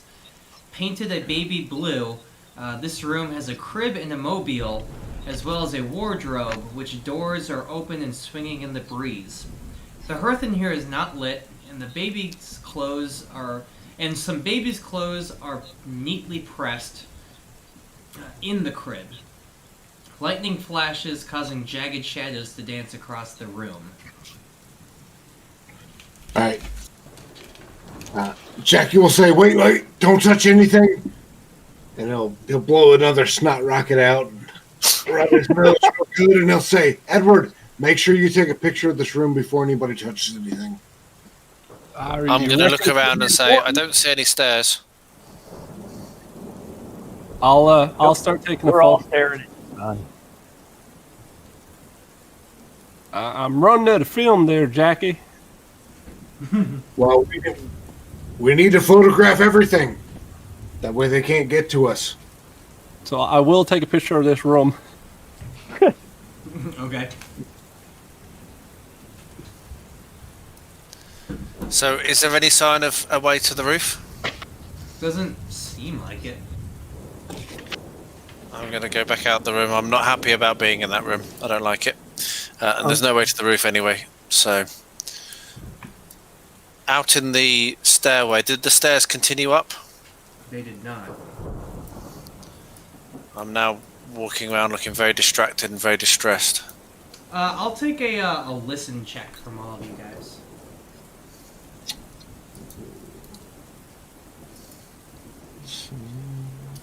Oh, 10 over 60. I made an extreme pass. Oh, okay. Good. Thomas just got a regular pass. Regular for me too. Okay. Jackie failed. Those of you who who've passed, you all hear a whimpering kind of noise coming from outside. Coming from outside. Outside where? Outside the house. It sounds like almost sounds like a woman crying. Whereas, who got that extreme roll? That was me. That was George. George, like, he's like, that sounds like a woman, and it sounds like it's coming from outside by the cellar that you guys saw, but I didn't tell you about. What? There was a cellar. Don't want to go. There's an exterior cellar, is what you're saying? Yeah. Okay, but no access to it from within the house. Not that you guys see. Right. Okay. And I'm going to say, it sounds like that's coming from the cellar, and I don't want to go down. Yeah, if we need to go outside to get to it, I'm out as well. I'm not going down those stairs. I need to go up. Can we find a way up? You can try it. However, there could be a ladder on the outside of the building that goes up. I'm standing on the sarcophagus now. Careful. Lightning right. seems to strike close, and a power circuit blows, and the house is dark, but you can start to smell it filling with smoke. It's not right. Not right. I'm fighting it out.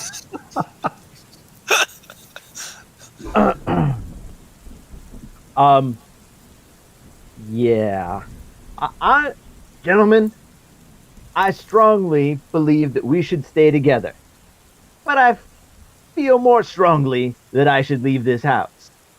Yeah. Anyone who would like to join me is welcome to do so. Can I do that by climbing up? Possibly. This whole needing to go up when you're already up is quite awkward. I would very much like to leave this house also, as long as we get some photographic evidence of what we did see. That camera have a flash? I reckon I think I got this entire place quite documented. Well, I don't believe it. you. Son, I Three. don't believe you documented the outside of this house. I agree. I think it's time we should get moving on. Yeah, we gotta get out. The cold rain's out there. We gotta get there before it stops. Come on.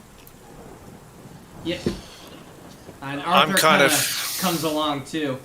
He's like, "Of course, I'm getting out of here." Poor Vernon. Right, rests his George, you seem a little perturbed at the moment. Perhaps if you have a little drink, it might take the edge off. It's quite a nerve-wracking situation we're in. That's not a bad idea. I'm going to take my second sip of whiskey and I'm going to offer the final one to someone else. So that means that whiskey's done. So who wants the final sip? I will. It would be ironic if I took it, but no. So who's taking it? Who's going to get rid of their... I'll take booze. I've been after that booze since you found it.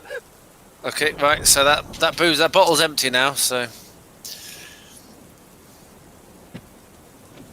do we lose any of those phobias after we take a swig, or If No. you take a swig, you lose one. The last phobia you just gained. So I no longer want to go up the stairs. Very good suggestion, whoever suggested that. That was very smart.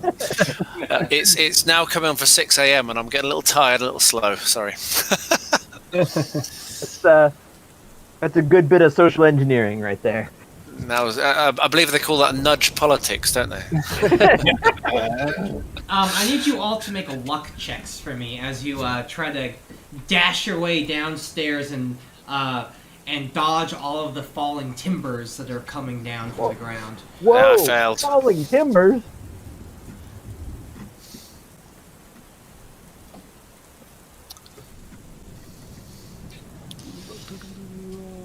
okay? Luck is number 2, right?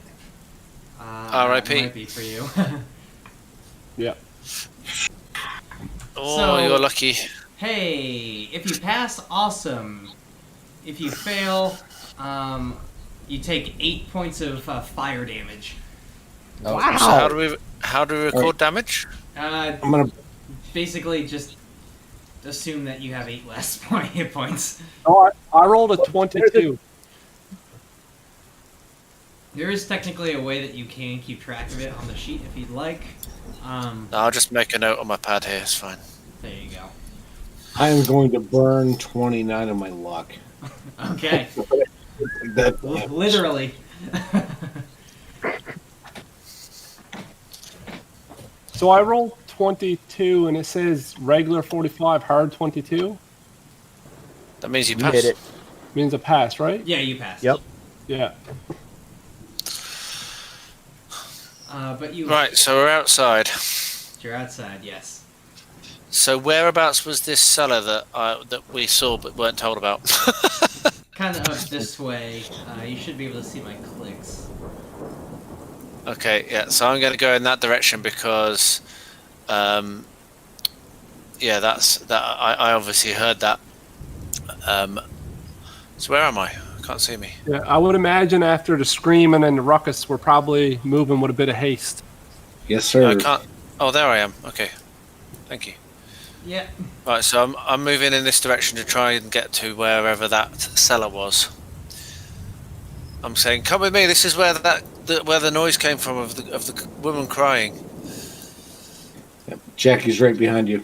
Yep. So I I'm see on. straight on. Yeah, Yep. red door. Oh my Red god, door. it's a red door. A red door. Actually, what you don't see is there were red doors here, but it looks as if the doors have been the heavy red metal doors have been ripped off. Nice.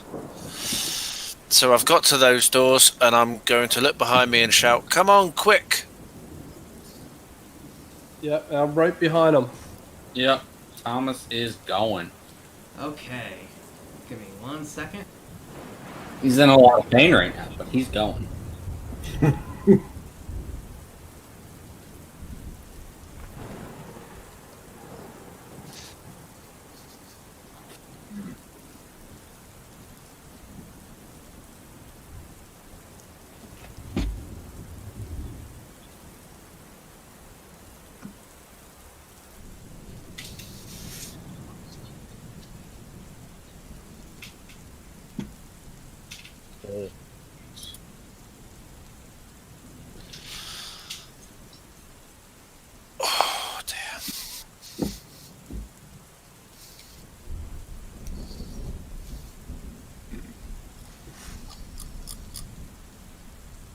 I'm just going to step away for a sec. Okay.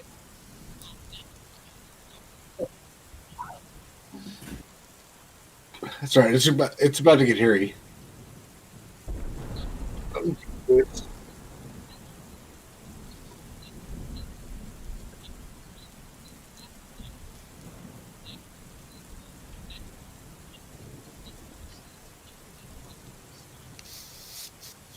That ain't right. That ain't right. Right. I'm right there.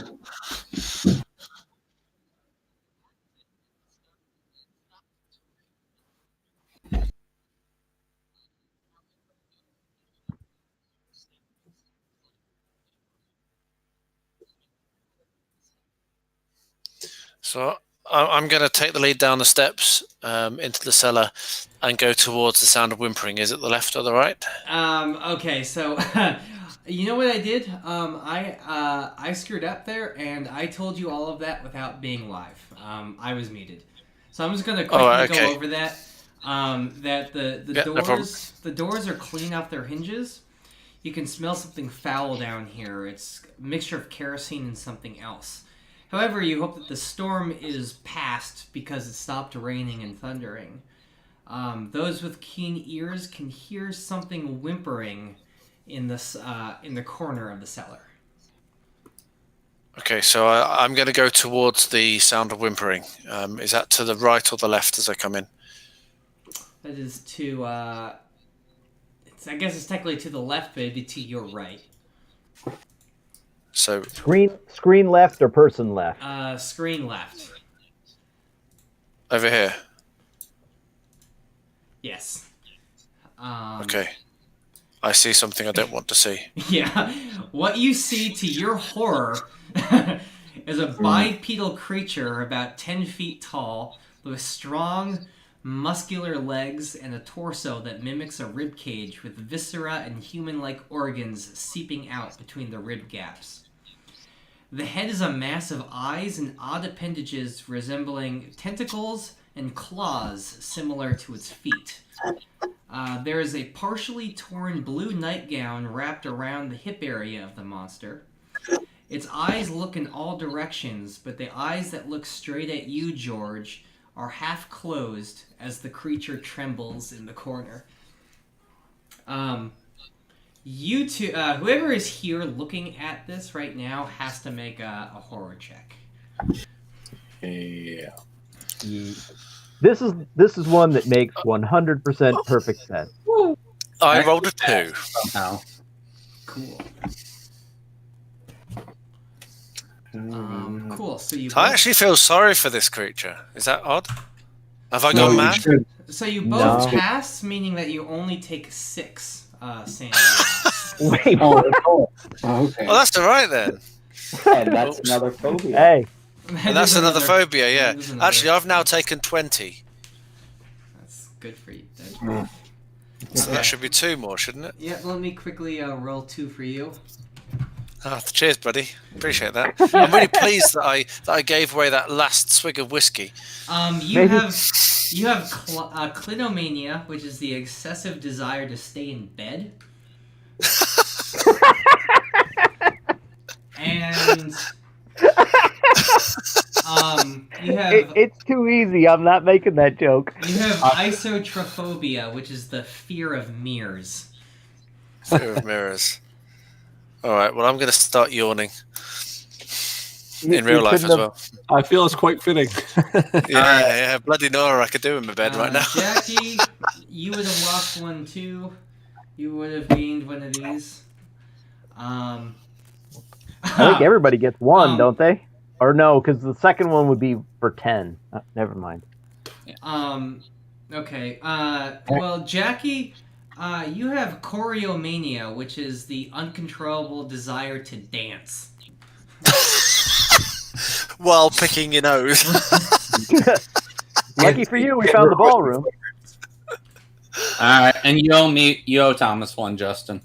I owe Thomas one? Okay.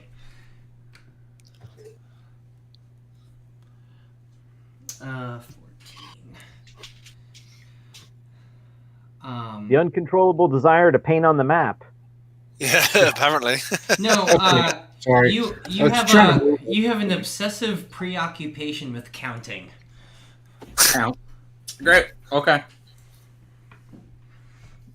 But this thing smells terrible, but it kind of trembles and it sounds like a crying woman, kind of in the corner. Does it look like I might be able to try to talk to it? You can give it a psychology roll and see if you can. Psychology of 10. Let's give it a go, shall I? Give it a George. I'm going to give it a go. Just mind you, anybody who sees this creature will have to make a horror check. Just so you guys know. Right, so I bad Didn't we failed all? my psychology roll. Did you all? I only said for the people who saw it so far. Oh. But Well, if, I thought I was at an angle where I saw it, so I Okay. rolled for it. well, okay. Did you pass or did you fail? I passed. Oh, well, Or- then you get a phobia too. Wait, why do I get another phobia? Because anytime you lose 5 or more, and you lost Oh. 6, so Oh, I thought it was 5 and then 10 and then. no, it's But, 5 okay. or more. Gotcha. right. You have agoraphobia, the fear of open, public, and crowded places. Mm. Agoraphobia. Well, luckily I'm in a cellar. Yes. Oh, that would make true. Oh, well, okay, that's fine. Yeah. So yeah, this thing is trembling in the side. And did you make your psychology? I Yeah. did. Failed Unless bad. if you want to burn 47 luck. That would leave me on 3. That would be quite good, that. It's covered in eyeballs. Try sign language. For one shot. It's a one shot. This is true. You know what? It's a one shot. I'm going to burn 47 luck. Okay.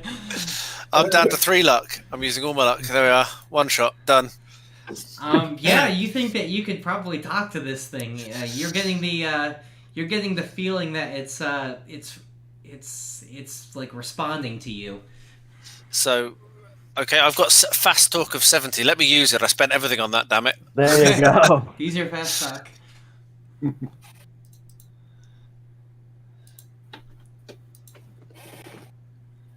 Oh, look at that. Extreme success. Oh yeah. Oh, yeah. So what are you saying to it? So I'm thinking that this person is June. So I'm going to say, are you June? What happened?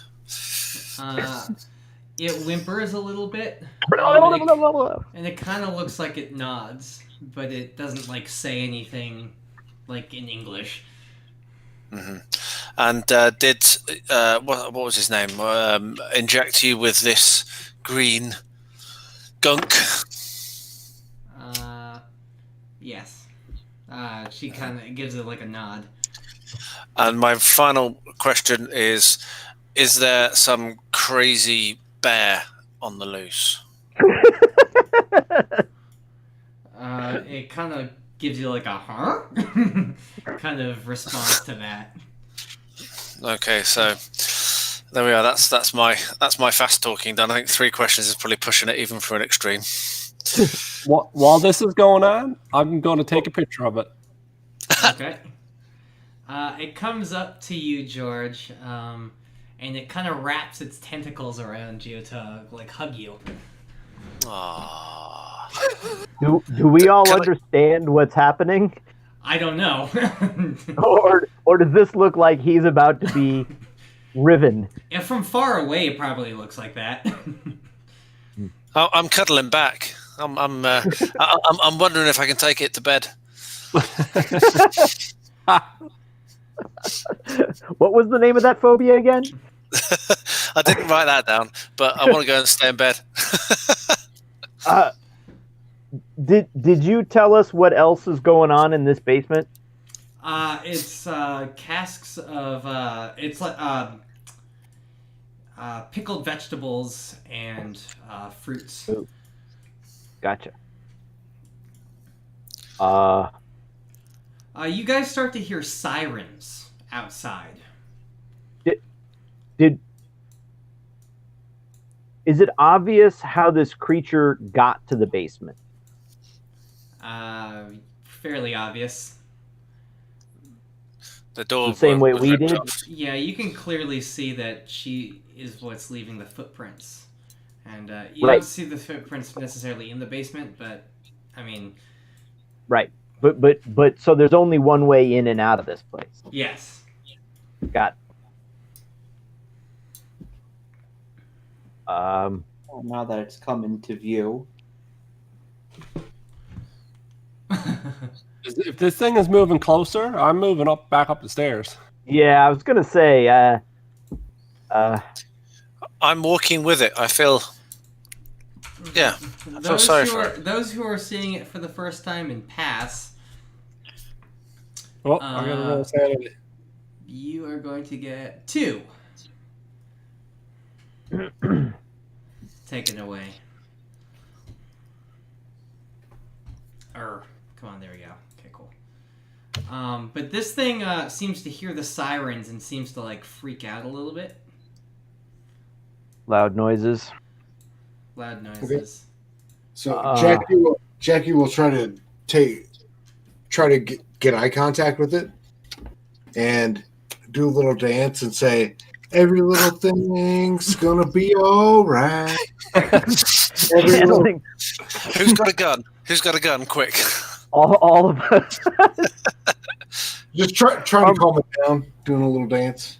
What are the stairs made out of? They are actually stone. And I failed my sanity check. Yeah, so you're gonna take 2. No, you didn't. You didn't fail it. You passed it. 27. Yeah, out of 65. You did get under. You guys hear the sound of somebody up at the top of the cellar going, "Who's down there? Is everything okay?" No! So I'm going to get to the bottom of the stairs and attempt to and ask who's that? Who is that? Who? I beg your pardon. Who are you in my house? Why is my house burning down? My name's Edwin. What the hell happened here? Sheriff, are these people trespassers? The sheriff is like, "Arr." I'm going to say, do you know who June is? June? Where is June? Did she make it out of the flame? Did she? She's down. She's down here. June's down here. You saved her? Sorry, I missed that. I said, June's down here? You saved her? I wouldn't go that far, but maybe you and the sheriff should come down and see for yourself. Work in progress. He kind of comes around the corner and he sees this thing. And he runs up to it. And he falls to his knees and he starts like bawling his eyes out. And so does the creature. Like the creature like falls to its proto knees, I guess. And it weeps like these green, thick, viscous tears. You can kind of hear it go too, even though it doesn't have a mouth. And Edwin is like, "I'm so sorry. I didn't know this would happen." Well, Oh boy. I'm going to ask Edwin if he's got a mirror. he doesn't pay attention to you. Right. Damn it. I'm looking at him because I think he's got a mirror in his pocket.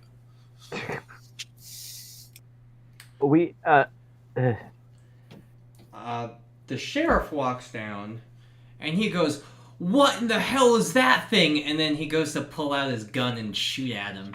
It's the ugliest bear you've ever seen. Sheriff, have you got a mirror? So, like, he's trying to fire the gun? Well, he pulls out his gun and goes to fire, but Edwin jumps in the way. And the sheriff actually shoots Edwin. And this June that you've decided that's who it is. Yeah. She is going to Maul us all. no, she's gonna smash the sheriff. Get him. Yeah. In Oh, that's not what I meant to do. boys. Holy God! Is the sheriff dead? Yeah. Or No, the just sheriff's dead. bad? She made 3 attacks against him. Yeah, I was gonna say I saw those points come up, and I looked at my hit points and thought, yeah, no. Yeah. Um. Can I try to catch Jackie's attention? Let's get the out of here. You can try to catch Jackie's attention, of course. The creature actually makes a beeline for outside.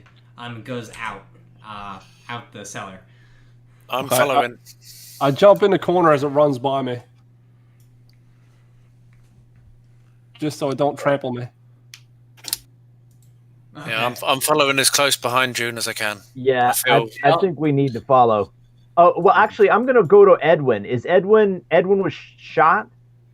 Edwin was shot. Yes. How badly is he injured? He's dead. He is not breathing. Is there with my medical? Is there any hope for him, or is he done for? You could inject him with green stuff. That's true. That is true. I pull out the syringe that I took. It's definitely he's dead. I like this new Yeah, angle. yeah, Let's resurrect this is him. taking a What could go turn. wrong? I didn't see this going this way. I mean, if you wanna carry him out, you can. I'm not gonna say no. Could we inject him with the green stuff and bring him back to life? And they could be like Cthulhu together. Yeah. Oh man. You can. You can try. If I'm certain that Edwin is well and truly, then I'm gonna hustle up the stairs after the creature. He is well and truly. And as you guys rush up to the top of the stairs, you see June jump with the strength of unimaginable strength, and basically she jumps into the trees, and you lose sight. Like she literally jumps over the trees, and into the forest that surrounds you. Now, fire truck and police sirens can be heard coming from a road not too far from here, clearly in response to the house that's ablaze. It's been a crazy Halloween night this year. The sirens grow closer, and you know you're innocent, but with the dead or missing bodies and no witnesses, do you think anyone really will believe you? And I thank you all for playing 9 p.m. to Philly. Hey, none of us died. Oh, not denied. one of us died. I can't believe it. Are we Yeah, that's insane? Well, I've got it all on film. I was gonna say, I think our fast talking friend probably saved us all from potential dismemberment there. Yep. I got a cuddle. I I was from gonna it. say that was the best expenditure of nigh all your luck points that I may have ever seen in a Cthulhu game, because he didn't just even had to be hate the done. rest of us. You did so well. Yeah, you saved the day, because that would have been a very deadly combat. Yeah. Hell yeah. Yeah. Jackie he was just about to throw down until he saw that. The little moment. All of us took one look at that creature, looked at the puny little handguns we had, and thought, yeah, no. Well, there we are. How about that? There we go. Go with diplomacy instead. Yeah, this is it. Always fast talk. Always fast talk. There you go. Your large investment into Fast Talk paid off. Yep. Yeah. All right. It Madness. worked out pretty good. Hey, I had a good time, guys. Hey, thanks Yeah, for I playing. really enjoyed that. I It was a lot of fun. Yep. I had It a was a lot of fun fun. game too. I thank you all. I thank everybody. Oops, that's not what I meant to do. I thank everybody who watched, and I thank all the players. I think you guys did a very good job for your very first Call of Cthulhu for some of you, and I'm happy that you guys liked it. Yeah. And Thanks for taking the time. particular congratulations to George for pulling an all-nighter and saving the day in the process. Yep. Exactly. Yeah, I'm going to stay true to my character and go to bed in a minute. There you go. Hey, I am too. Sleep There was a moment there triumphant, at the my end. friend. Sleep triumphant. There was a moment there at the end, and we were talking about resurrecting that guy, and I was like, "Oh, he's about to go off the rails." Oh, so right. That was the right thing to do. We missed a trick there. Yeah, well, you know, It's all good. that's in the sequel. Yeah. So, thank you, Justin, for running that and the effort you put in. That Thanks very much. was really cool, man. Of course. Yep. Thank you guys for putting in the effort to joining me and playing. Pleasure. Right, I am gonna bail. I'm gonna go and curl up in okay. bed. I think probably my daughter's gonna wake up in 20 minutes, which will probably then wake me up. But Yeah. I got to Have be a at Try the arena for sleep off hockey those at phobias. 7:30 in the morning. Yeah, I gotta get up early too. I have work in the morning. I wish Matt and I wish to thank everybody for watching this with us.